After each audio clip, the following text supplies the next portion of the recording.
இந்த மக்காவை பற்றி அல்லாஹ் குர்ஆன்ல பல்வேறு இடங்கள்ல அது பாதுகாப்பானது, அது பரக்கத் பொருந்தியது, அது மக்கள் எல்லாம் ஒன்று கூடக்கூடிய ஒரு முக்கியமான இடம் அப்படிங்கிற பல்வேறு சிறப்புகளை அல்லாஹ் மக்காவுக்கு குர்ஆன்ல சொல்லி காட்டுறார். மக்கா அப்படிங்கிறது பாதுகாப்பான பூமி. அவலம் யரோ அன்னா ஜஅல்னன் ஹரமன் ஆமினா, என்ன அவர்கள் பார்க்கவில்லையா இந்த ஹரம் ஷரீஃபை நாம் பாதுகாப்பானதாக ஆக்கிருக்கிறோம், அதை அவங்க பார்க்கலையா அப்படின்னு அல்லாஹ் குர்ஆன்ல சொல்றோம். பாதுகாப்பு. இரண்டாவது, அந்த காபா அதை சுற்றி இருக்கக்கூடிய பகுதிங்கிறது பரக்கத்து பொருந்தியது, இறைவனுடைய அருளை பெற்றது. ஃபீஹி ஆயாத்தும் பையினாத், அதிலே பல்வேறு அத்தாட்சிகள் இருக்கிறது அப்படின்னு சொல்லிட்டு அல்லாஹ் முபாரக், அது பரக்கத்து பொருந்திய பூமி அப்படின்னு சொல்லி அல்லாஹ் சொல்றான்.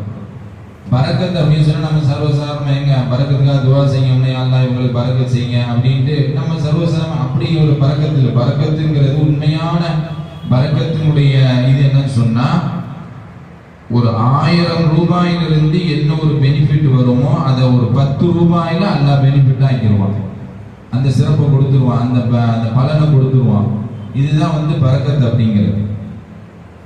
சில வீடுகளில் பரக்கத்து என்ன செய்வாங்க, உதாரணத்துக்கு சிலிண்டரை எரிக்கிறோமா இல்லையா, சிலிண்டரு சில வீடுகளில் 40 நாளைக்கு 35 நாள் 40 நாள் வரும், சில வீடுகளில் 25 நாள் 20 நாள் தான் வரும்.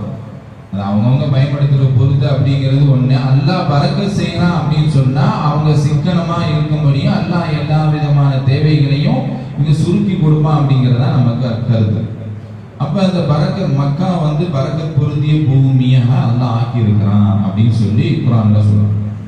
அது மாதிரி வேறு இடத்துல இந்த மக்கா அப்படிங்கிறது உலக மக்கள் எல்லாம் தேட்டத்தோடு உணர்வு பூர்வமோடு வரக்கூடிய ஒரு இடம்.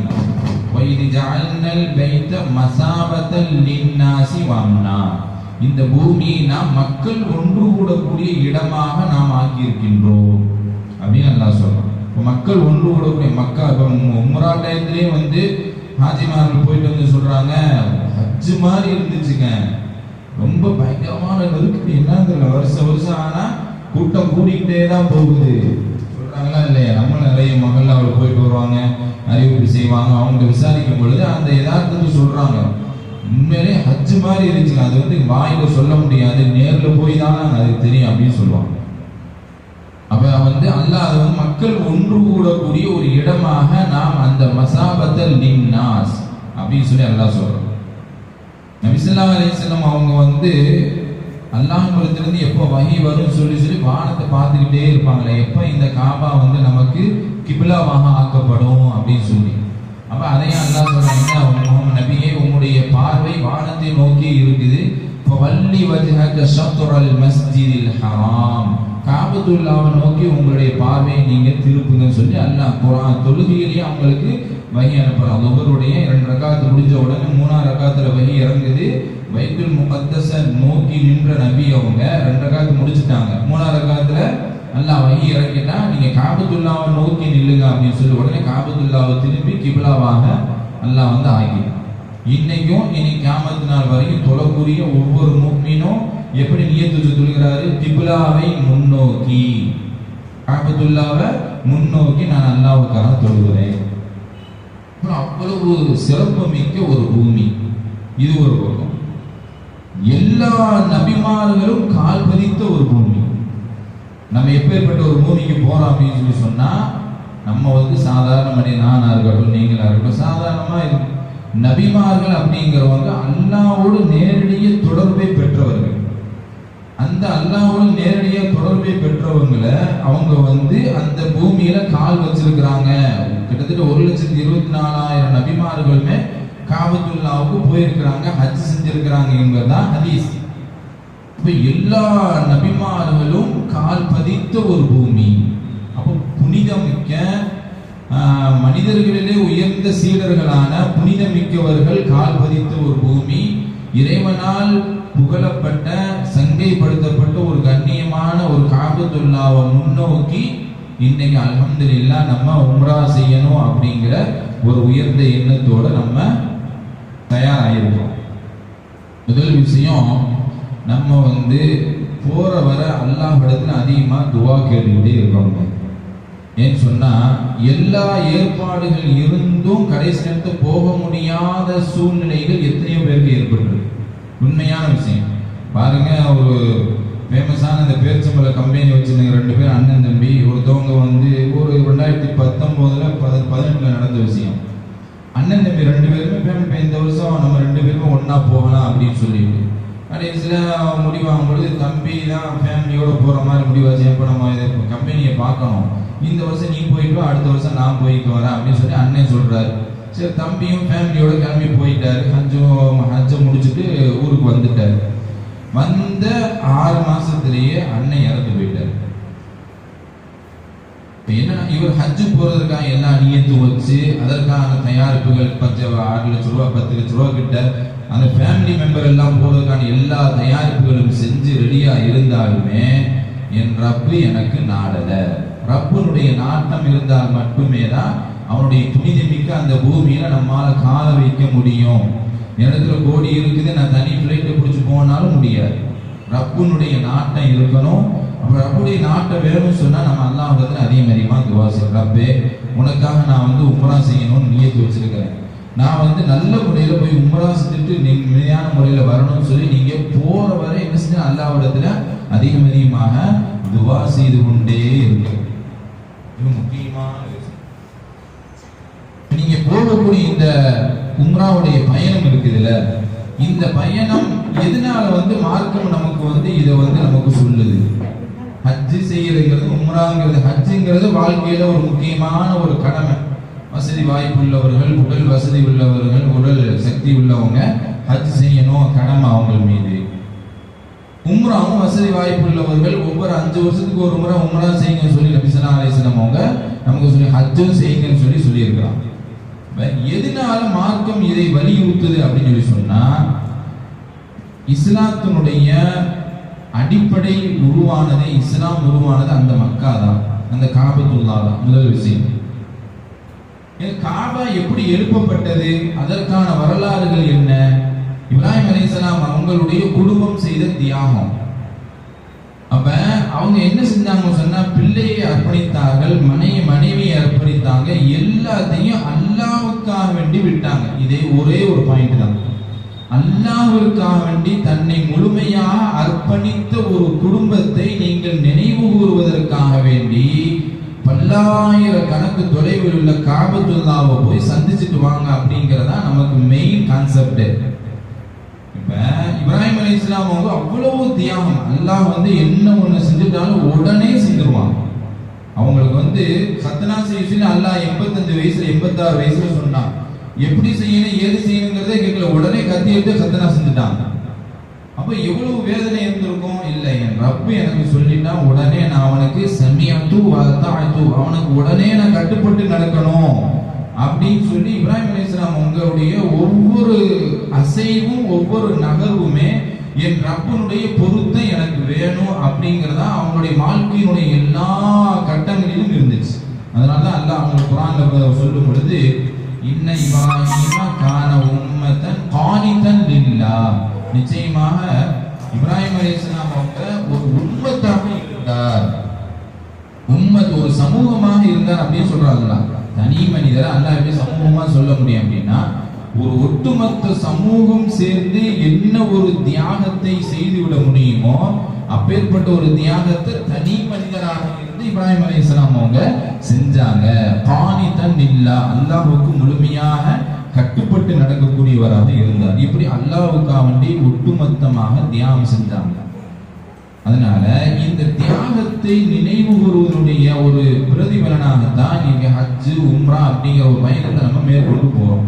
அதனால போறதுக்கு முன்னாடி இப்ராஹிம் அலைஹிஸ்ஸலாம் அவங்களுடைய வாழ்க்கை வரலாறு, அவங்களுடைய இஸ்மாயில் அலைஹிஸ்ஸலாம் அவங்களுடைய வாழ்க்கை வரலாறு, அவங்களுடைய குடும்பம் சாரா அம்மையார், ஹாஜர் அம்மையார் அவங்களுடைய வரலாறு, இதைகள் எல்லாம் படிச்சுட்டு நம்ம என்ன செய்யணும், முதல் அங்க போறதுக்கு முன்னாடி இவைகளாம் நல்ல உள்வாங்கிக்கணும். இரண்டாவது, நபிகள் நாயகம் ஸல்லல்லாஹு அலைஹி வஸல்லம் அவர்கள் வாழ்ந்த பூமி அது. நமக்கு இறுதியாக அனுப்பப்பட்ட நமது உயிரினு மேலான தன்னுடைய நாயகம் ஸல்லல்லாஹு அலைஹி வஸல்லம் அவர்கள் அனுப்பப்பட்ட ஒரு வாழ்ந்த ஒரு பூமியும். அந்த பூமியை தான் அவங்க 53 வருஷம் கிட்ட 40 வயசுல தான் அவங்க வந்து நுபுவத் கிடைச்சிச்சு. அதுக்கு பிறகு அவங்க 13 வருடங்களாக என்ன செஞ்சாங்க, மக்காவில் இருந்தாங்க.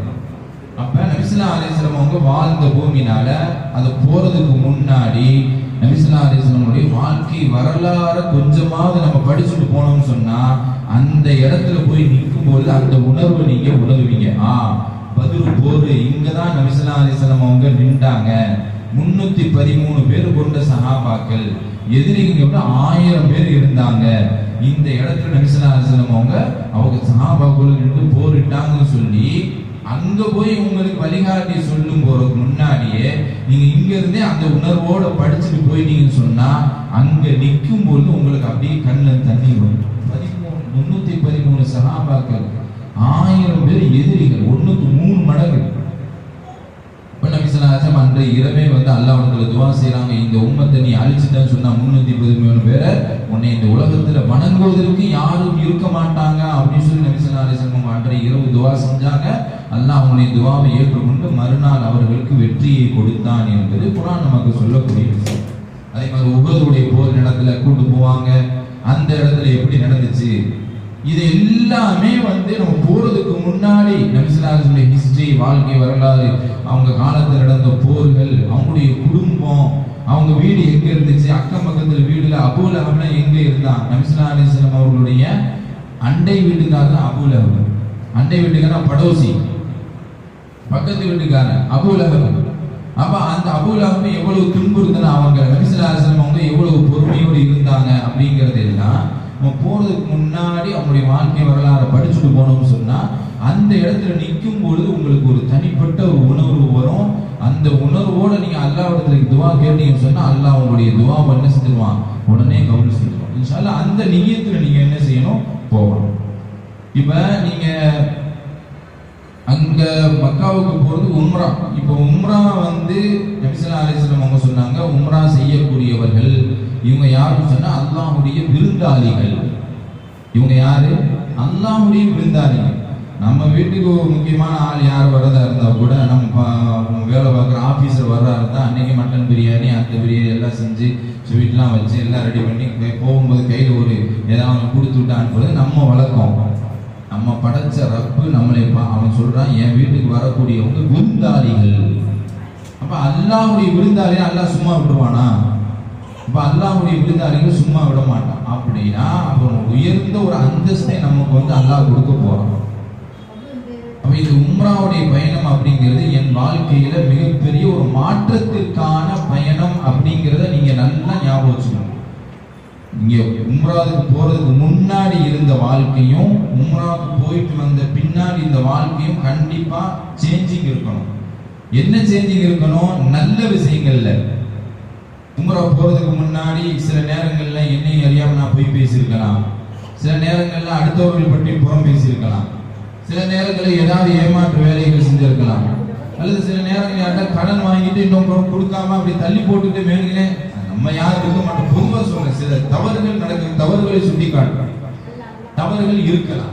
உம்ராவுடைய பயணத்தை நம்ம வந்து நியத்து வச்சதுனால இவைகள் எல்லாத்தையும் செஞ்சிடணும். போயிட்டு வந்து நம்முடைய வாழ்க்கை அப்படிங்கிறது மிகப்பெரிய ஒரு மாற்றமான ஒரு வாழ்க்கையாக இருக்கணும், கண்டிப்பா இருக்கணும். அப்படி இருந்தாதான் இவருடைய உம்ரா ஏற்றுக்கொள்ளப்பட்டதனுடைய அடையாளம். நபி ஸல்லல்லாஹு அலைஹி வஸல்லம் சொன்னாங்க, ஒரு அமல் அவரிடத்திலிருந்து ஏற்றுக்கொள்ளப்பட்டது என்பதனுடைய அடையாளம் என்ன அப்படின்னு ஒரு சஹாபி கேட்கிறாங்க.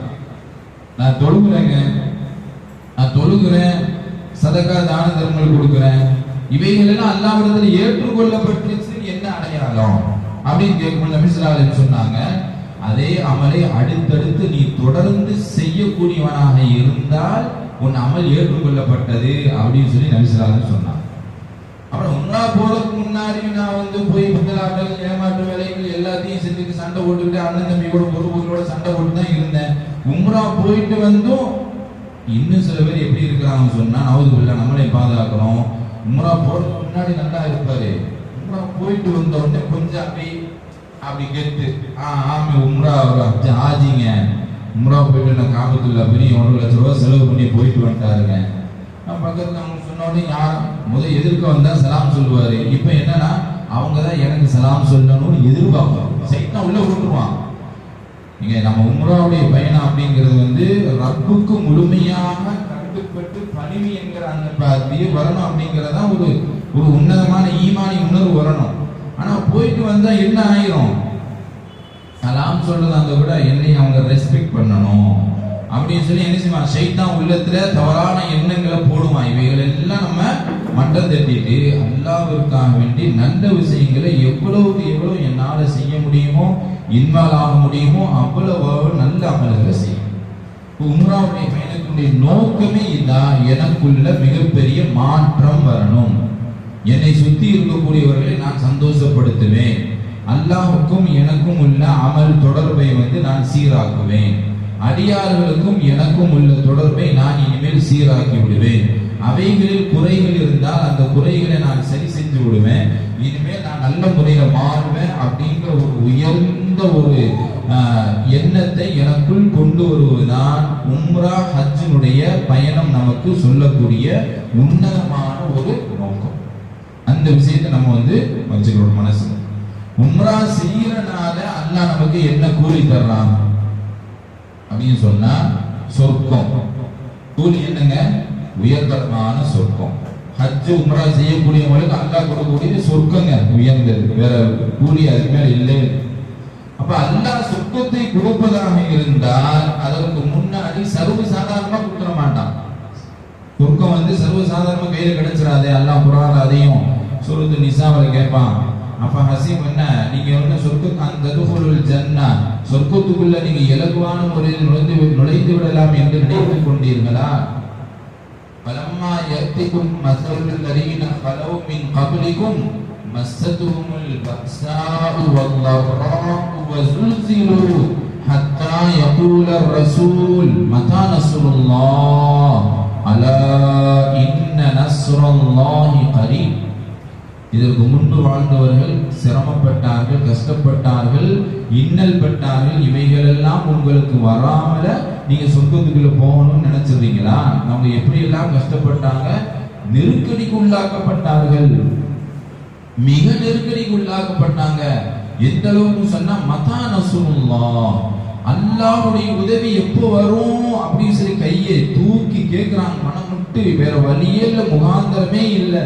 உதாரணம் சொல்றதா இருந்தா, ஒரு தெருவுல வந்து ஒரு நாய் ஒண்ணு விரட்டுது நம்மள. அங்கிட்டு ஓடுறான், ஒருத்தன் ஓடுறான், இங்க ஓடுறான், அங்க ஓடுறான், தப்பிச்சு ஓடிடுறான். கடைசியில் ஓடுறதுக்கு எங்கேயுமே வழி இல்லை, போய் முக்கில் போய் மாட்டிட்டான்னு சொன்னா அவனுடைய நிலைமை என்னவாகும்? அந்த நேரத்தில் அவன் நீயத்து எப்படி இருக்கும்? அது மாதிரி பலவிதமான வாழ்க்கையில சிக்கல்கள் இன்னல்ல மாட்டிக்கொண்ட ஒருவன், என் ரப்பே எனக்கு உதவி செய்ய ரப்பே சொல்லி ஒரு கஷ்டமான நிலையில அல்லாஹ் அழைப்பான் தெரியுமா? அப்பதான் அவனுக்கு சொல்லப்படும் அலா இன்ன நஸ்ருல்லாஹி கரீப், அல்லாஹ்வுடைய உதவி மிக சமீபத்தில் இருக்குது, இவ்வளவு நீ பொறுமையா இருந்தேல வா சொர்க்கத்துக்கு அப்படின்னு அல்லாஹ் சொர்க்கத்தை கொடுப்பான். அப்ப சொர்க்கத்தை அடையக்கூடியவர்கள் மிக சர்வ சாதாரணமான முறையில் சொர்க்கத்தை அடைஞ்சிட முடியாது. நபி ஸல்லல்லாஹு அலைஹி வஸல்லம் சொன்னாங்க, ஹுஜிபத்தில் ஜன்னத்து பில் மக்காரி, சுவனம் என்பது சிரமங்கள் கஷ்டங்களை கொண்டு திரையிடப்பட்டுள்ளது. சுவனம் சிரமங்களையும் கஷ்டங்களையும் கொண்டுதான் திரையிடப்பட்டிருக்கு. வஹுஜிபத்தின் நாரு பில் மக்காரி, நரகம் என்பது என்ன செய்யுது? நரகம் என்பது ஷஹவாத், அது மனோ இச்சைகளையும் ஆசைகளையும் கொண்டு திரையிடப்பட்டுள்ளது அப்படின்னு சொல்லி நபி ஸல்லல்லாஹு அலைஹி வஸல்லம் சொன்னாங்க. அப்ப சொர்க்கம் நமக்கு அல்லாஹ் கூலியை கொடுக்கிறான். உம்ரா செய்யக்கூடியவங்களுக்கு, ஹஜ் செய்யக்கூடியவங்களுக்கான கூலி சொர்க்கம். அப்படின்னா அந்த சொர்க்கத்தை நம்ம இலகுவான முறையில அடைந்து கொள்ள முடியாது. அதற்கு சில சிரமங்கள் கஷ்டங்கள் என்பது உண்டு. அதை அடைந்தால்தான் உயர்தரமான சொர்க்கம் என்பது கிடைக்கும். சொர்க்கத்தை பற்றி நபி ஸல்லல்லாஹு அலைஹி வஸல்லம் சொன்னாங்க, வலா ஐனுன் ரஅத், எந்த கண்ணும் கண்டிராத, வலா உதுனுன் சமிஅத், எந்த செவியும் செவியுறாத, வலா ஹதர அலா கல்பி பஷர், எந்த மனிதனுடைய உள்ளத்திலும் வரைபடமே வரைந்து விட முடியாத உயர்தரமான சொர்க்கத்தை அல்லாஹ் கொடுக்கிறான். சொர்க்கம் நம்ம வாயில சொல்லிடுறோம், சொர்க்கங்கிறது வாயில சொல்லி, ஆனா அந்த சொர்க்கத்தை பத்தி என்னால உட்கார்ந்து யோசனை பண்ணி இத்தனை பில்டிங் இருக்குமா, இத்தனை மாடிகள் இருக்குமா, இத்தனை கோடி மக்கள் வாழ்றாங்க, எதுவுமே வலா ஹதர அலா கல்பி பஷர், எந்த மனிதனுடைய உள்ளத்திலையும் அதை பற்றி எண்ணமே வராத அளவுக்கு அல்லாஹ் உயர்தரமான சொர்க்கத்தை நமக்கு கொடுக்க தயாராக இருக்கிறான். ஆனால் நம்முடைய நம்முடைய உம்ராவுடைய பயணம் அவன் எப்படி எதிர்பார்க்கிறானோ, அவன் எந்த தியாக உணர்வோடு நம்மிடத்துல எதிர்பார்க்கிறானோ அந்த தியாக உணர்வோடு நான் போயிட்டு வந்து என் வாழ்க்கையில் என்ன மாற்றம் ஏற்படணும் சொல்லி அல்லாஹ் எதிர்பார்க்கிறானோ அந்த மாற்றம் என் வாழ்க்கையில் வந்தால் மட்டுமே என் ரப்பு இந்த சொர்க்கத்தை கொடுப்பான். இதை நம்ம உள்ளத்துல வச்சுக்கிறோம். நம்ம உம்ராவுடைய பயணம் அப்படிங்கிற நோக்கம் என்ன? என் வாழ்க்கையில் மிகப்பெரிய மாற்றம் வரணும். ஈமானிய உணர்வு, தியாக உணர்வு, நல்ல விஷயங்களை பக்கம் தேட்டம், பாவங்களை விட்டு முழுமையாக தவிர்த்திருத்தல், இவைகள் அனைத்தும் என்னிடத்தில் வருவதுதான் உம்ரா எனக்கு சொல்லக்கூடிய மிக மைய கருத்து. இதுதான் சரிங்களா? இப்ப நம்ம உம்ரா செய்ய போறோம். அல்லாஹ்வுக்காக வேண்டி உம்ரா செய்யணும். உம்ரா செய்வதனுடைய நியத் என்ன? அல்லாஹும்ம யா அல்லாஹ், நான் உனக்காக வேண்டி, நம்ம அரபிக்கிலே தமிழ்லே சொன்னா போதும், அரபிக்லனா சிரமம். நம்ம யா அல்லாஹ் உனக்காக நான் உம்ரா செய்ய போறேன், என்னுடைய உம்ராவை இலகுவாக ஆக்கிவிடு, என் உம்ராவை நீ ஏற்றுக்கொள். இப்படி நீங்க சொன்னா போதும். உம்ராவுக்கான நியத் என்ன சொன்னா, யா அல்லாஹ் உனக்காக நான் உம்ரா செய்ய போறேன், என் உம்ராவுடைய காரியங்களை இலகுவாக ஆக்கி கொடு, என் உம்ராவை என்னிடத்திலிருந்து நீ ஏற்றுக்கொள் அப்படின்னு சொல்லி நீங்க வந்து என்ன செய்யணும்? நம்ம நியத் வச்சுக்கணும். நியத் எப்போ வைக்கிறது அப்படின்னு சொன்னா, இஹ்ராம் கட்டும் பொழுது நியத் வைக்கணும். இஹ்ராம் எங்கிருந்து கட்டுறதுங்கிறது உங்களுக்கு வழிகாட்டி சொல்லுவாங்க. ஒவ்வொரு நாட்டிலிருந்து வரக்கூடியவங்களுக்கும் ஒரு குறிப்பிட்ட இடம் என்பது உண்டு. அதுக்கு மீகாத் அப்படின்னு சொல்லுவாங்க. மீகாத்னா குறிப்பிட்ட இடம். வக்து சொல்றாங்களே, வக்து நமாஸ் வக்து என்னங்க கேட்குறோமா, அந்த வக்துலேருந்து வந்துதான் மீகாத், குறிப்பிட்ட இடம். ஒவ்வொரு பகுதியிலிருந்து ஒவ்வொரு நாட்டிலிருந்து வரக்கூடியவங்களுக்கும் ஒவ்வொரு இடம் உண்டு. இந்தியாவிலிருந்து போகக்கூடியவர்களுக்கு லம்லம் அப்படின்னு சொல்லி ஒரு இடம், எலம்லம் அப்படின்னு ஒரு இடம். அந்த இடம் வந்து நம்ம ஃப்ளைட்ல போயிட்டே இருக்கும்பொழுது வந்துடும் இடையில. அதை இங்கே இறக்க மாட்டாங்க, அங்கே போய் எகராம் கட்டுறது அதெல்லாம் இருக்காது.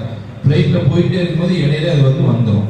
இது என்னன்னு சொன்னா, காபா இங்க இருக்குன்னு சொன்னா இந்த காபாவுடைய குறிப்பிட்ட ஒரு எல்லை, இந்த எல்லை இதுக்குள்ள, இது எல்லாமே பாதுகாப்பான இடம்.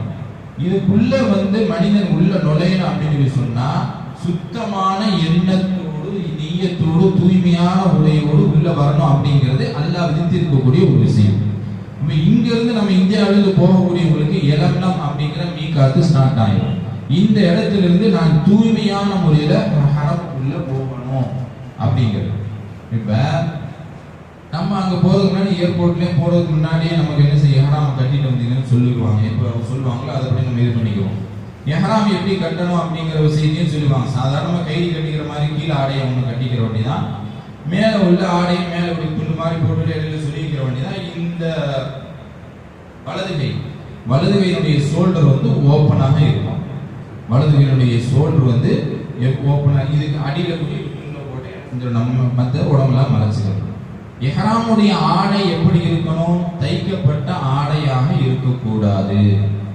எதனால மார்க்கம் இதை சொல்லுதுன்னு சொன்னா, தச்ச ஆடை தான் ஒரு மனிதன் வந்து உயர்ந்ததா காமிக்கும், அவனை தான் அந்தஸ்தா காமிக்கும். கிழிச்சு போன ஆடையும் ஸ்டிச்சிங் சரி இல்லைன்னா நம்ம ஸ்டிச் பண்ணி போறோம், சில நேரத்தில் கடைகளில் கொடுத்தா கொஞ்ச நேரம் கையை கொஞ்சம் அதிகமாக வச்சுன்னா, அல்லது பட்டனை கொஞ்சம் முன்னாடி பின்னாடி வச்சுட்டான்னு சொன்னா அது பார்க்கறதுக்கே அழகு இல்லாமல் இருக்கும், நல்லா இருக்காது. ஸ்டிச்சிங் ஏன் இருக்கக்கூடாதுன்னு சொன்னா, எளிமையை வெளிப்படுத்த வேண்டும். என் ரப்புக்கு முன்னாடி நான் அடிமை, அடிமைத்தனத்தை வெளிப்படுத்துவதனுடைய ஒரு அடையாளமாக தான் நாம உடுத்தக்கூடிய ஆடை வந்து இஹ்ராமுடைய ஆடை தைக்கப்பட்ட ஆடையாக இருக்கக்கூடாது, தச்ச ஆடையை போடக்கூடாது. அதனால ரெண்டாவது வெள்ளை ஆடையை உடுத்துக்கலாம். இஹ்ராம் உடுத்தக்கூடியவர்கள் இஹ்ராமுக்கு முன்னாடி என்ன கவனிக்கணும்னு சொன்னா, முடியை வெட்டிடணும், நகத்தை அகற்ற வேண்டிய முடிகளை அகற்றிவிட வேண்டும், நகத்தை வெட்டிடணும். அதுக்கு முன்னாடி அத்தர் பூசுறது, இவைகள் எல்லாம் வந்து இஹ்ராம் நியத் வைப்பதற்கு முன்னாடியே முடிச்சிடும். நான் வந்து உம்ரா செய்ய போறேன் அப்படின்னு நியத் எப்போ வைக்கிறீங்களோ, அதை வைக்கிறதுக்கு முன்னாடி இஹ்ராம் ஆடையை கட்டிட்டு தான் நியத் வைப்பீங்க. அதை வைக்கிறதுக்கு முன்னாடியே அத்தர் போடுறது, நகத்தை வெட்டுறது, முடியை களைகிறது, இன்னும் பிற விஷயங்கள் எல்லாத்தையும் என்ன செஞ்சிடணும், ஓரம் கட்டிடும். இஹ்ராம் கட்டிட்டீங்கன்னு சொன்னா, ஒரு நம்ம இந்த பார்ப்பனர் இவங்க இருக்க, இந்த ஐயர்கள் சில குரூப்புகள் இருக்கு, எறும்புக்கு கூட தொல்லை கொடுக்க கூடாது அப்படிம்பாங்க. எறும்பு கூட மிதிச்சிடக்கூடாதுன்னு ரோட்ல போகும்போது செருப்பு போடாம நினைப்பான். ஏன்னு சொன்னா அவங்களுக்கு புற்பூண்டுகள் எல்லாம் அதுக்கு வந்து நம்ம மிதிச்சு அதை வந்து சாவச்சுடக்கூடாது அப்படின்னா ஒரு வித்தியாசமான நமக்கு வந்து எஹ்ராமுடைய அந்த நேரத்துல மாத்திரம் நீ வந்து அவ்வளவு தூய்மையா எந்த ஒன்றுக்கும் இடையூறு கொடுக்காம ஒரு செடியை கூட பிடிக்கக்கூடாது. ஒரு எறும்பை நீ நசிக்க தலையில பேன் ஊடுன்னு சொல்லி பேன் எடுத்து நசிக்கிட்டா கூட கஃபாராவாயிரும், அது குற்றமாயிரும். அதனால வந்து எஹ்ராம் கட்டுறதுக்கு முன்னாடி இவங்கெல்லாம் கவனிக்கணும். குளிச்சுட்டு சோப்பு அத்தர் போடுறதுங்கிறது எல்லாமே முன்னாடி தான். எஹ்ராம் கட்டிட்டீங்கன்னு சொன்னா இவைகளெல்லாம் எதுவுமே யூஸ் பண்ணக்கூடாது. இது ஆண்களுக்கு. பெண்களுக்கான எஹ்ராம் என்பது அவர்கள் உடுத்தக்கூடிய ஆடைகள் தான் அவங்களுக்கு எஹ்ராம். அவங்க என்ன ஆனா வந்து முகத்தை வந்து மறைக்க கூடாது. அங்க வந்து காபத்துல்லாஹ்வுக்குள்ள தவாஃப் செய்யும் பொழுது உங்க முகத்தை வந்து எஹ்ராம் நீங்க நியத்து வச்சிட்டீங்கன்னு சொன்னா முகத்தை மறைக்க கூடாது. இது பெண்களுக்கான எஹ்ராம். சரிங்களா? இப்ப நீங்க வந்து எந்த ஒரு சின்ன பொருளை கொசு அடிக்கிறது ரூம்ல இருக்கும்போது எஹ்ராமுடைய ஆடையில இருப்போம், அங்க போய் ரூம்ல இறக்குன உடனே என்ன செய்வாங்க, லக்கேஜ்லாம் ரூம்ல போய் வச்சுக்குவாங்க சொல்லுவாங்க. உள்ள போன திடீர்னு கொசு ஏதாவது பறந்துச்சுன்னு சொல்லி கொசு அடிச்சிட்டீங்கன்னு சொன்னா அதுவும் கஃபாராவாயிரும், குற்றப்பரிகாரம் ஆயிரும். அல்லது ஒரு ரூம்ல எலி ஓடிச்சுங்க, பள்ளி ஓடிச்சுங்க, அடிச்சோம், அல்லாஹ் இதெல்லாம் நீங்க வந்து அவசரப்பட்டு வீட்டுல நம்ம சுத்தமா ரொம்ப இருப்போமே, இங்கெல்லாம் வந்து எனக்கு பிடிக்காதுன்னு சொல்லிட்டு அது இது பண்ணி நீங்க சொன்னா அது கஃபாராவாயிரும். இதெல்லாம் வந்து நம்ம கவனமா இருக்கும்.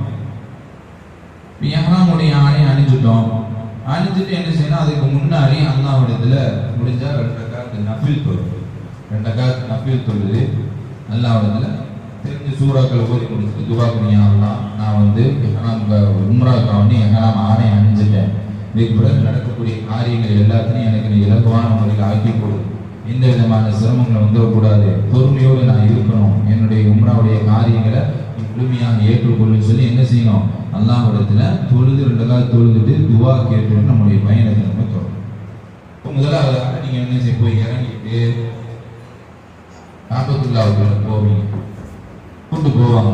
காபத்துல்லாஹ்வுக்குள்ள போன உடனே எப்பொழுதுமே பள்ளிவாசலுக்குள்ள போகும்பொழுது என்ன துவாவோ அந்த துவாவை நம்ம வந்து ஓதுவோம். பள்ளிவாசலுக்குள்ள போகும்போது நுழைவுடைய துவா என்ன தெரியுமா? போய் ஓதுவீங்களே, இப்போ உடனே கேட்டா தெரியாது, ஆனா பள்ளிவாசல்கள் பக்கத்துல போயிட்டு ஆட்டோமேட்டிக்கா வந்துடும். பிஸ்மில்லாஹி வஸ்ஸலாத்து வஸ்ஸலாமு அலா ரசூலில்லாஹ் அல்லாஹும்ம ஃப்தஹ் லி அபுவாப ரஹ்மதிக. பிஸ்மில்லாஹி வஸ்ஸலாத்து வஸ்ஸலாமு அலா ரசூலில்லாஹ் அல்லாஹும்ம ஃப்தஹ் லி அபுவாப ரஹ்மதிக. நம்மள பள்ளிவாசல்கள் நுழையக்கூடிய அதே துவா தான் நம்ம அந்த காபத்துல்லாஹ்வுக்குள்ள நுழையறதுக்கு முன்னாடி இந்த துவா. காபத்துல்லாவை முதல்ல பார்த்த உடனே கேட்கக்கூடிய துவாவை அல்லாஹ் அங்கீகரித்துக் கொள்கிறான். அதனால முதல்ல நம்ம பார்த்த உடனே என்ன துவா ஓதணும் அப்படிங்கிறத நீங்க வந்து என்ன செஞ்சீங்க, ஷார்ட்டா ஒரு துவா இருக்கு. இவ்வுலகத்தினுடைய மறு உலகத்தினுடைய நலவு, நரகத்திலிருந்து பாதுகாக்கும். இந்த துவாவை நீங்க வந்து நோட் பண்ணி வச்சுக்க. தெரிஞ்ச துவா தான் ரப்பனா ஆதினா ஃபித் துன்யா ஹஸனா வஃபில் ஆখিরাতি ஹஸனா வகினா அதாபன்னார். இதை வந்து காபத்துல்லாவை பார்த்த உடனே நான் வந்து கேட்கணும் அப்படிங்கிற நீங்க மனசுல வச்சுக்கங்க. என்ன சொன்னா அவ்வளவு ஆர்வத்தோடு தேட்டத்தோடு போறீங்க. காபத்துல்லாவை இங்க பார்த்துருக்கலாம், அங்க பார்த்துருக்கலாம், போட்டோவில் பார்த்துருக்கலாம், வீடியோல எல்லாத்தையும் பார்த்துருப்போம். அது அப்படியே இருக்கும். ஒரு நேரங்களில் உணர்வு வரும், சில நேரங்களில் போன ஆசை இருக்கும். இப்ப நேரிலேயே பக்கத்துல போய் நிக்க போறீங்க இன்ஷா அல்லாஹ்.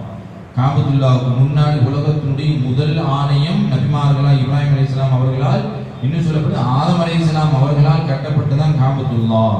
அதன் பிறகு சுலைமான் அலைஹிஸ்ஸலாம் அவங்க கட்டினாங்க அப்படின்னு சொல்லிட்டு அப்புறம் வந்து இப்ராஹிம் அலைஹிஸ்ஸலாம் அவங்க கட்டினாங்கன்னு ஹதீஸ் வரலாறுல பதிவு செய்யப்படுது. அப்படி முதல் எழுப்பப்பட்ட அந்த ஆலயத்துக்கு முன்னாடி நம்ம போய் நிற்க போறோம்.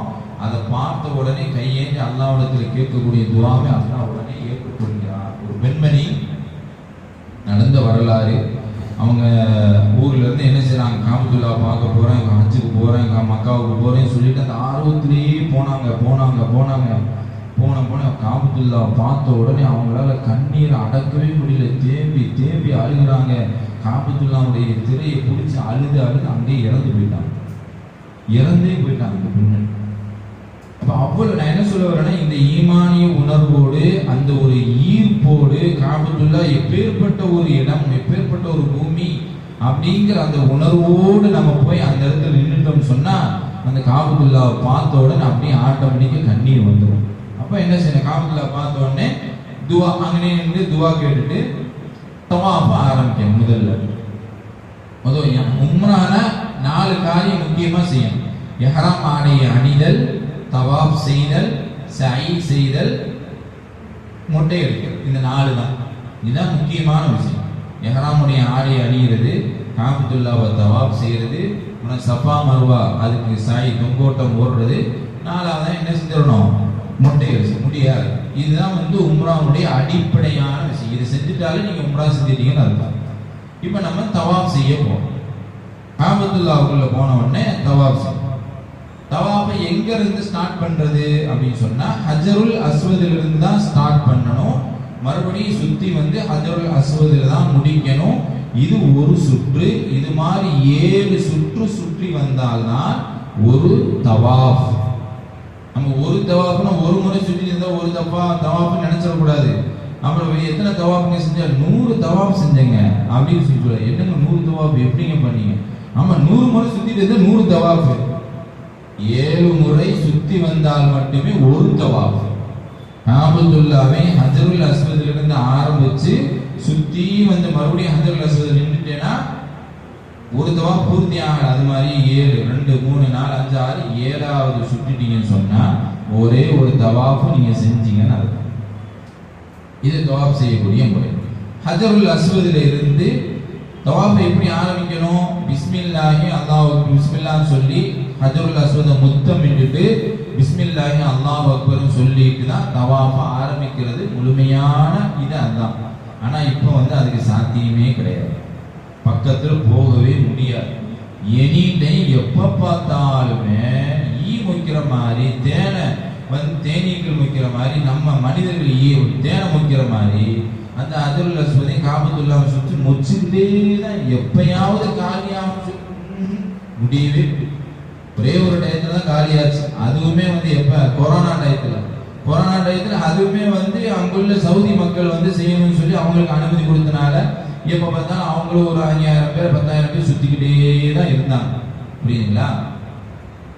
அப்ப இது சாத்தியம் இல்லை. நம்ம என்ன செய்யணும், ஹஜருல் அஸ்வதுக்கு நேரா கிரீன் கலர் லைட் ஒன்று கொடுத்துருப்பாங்க.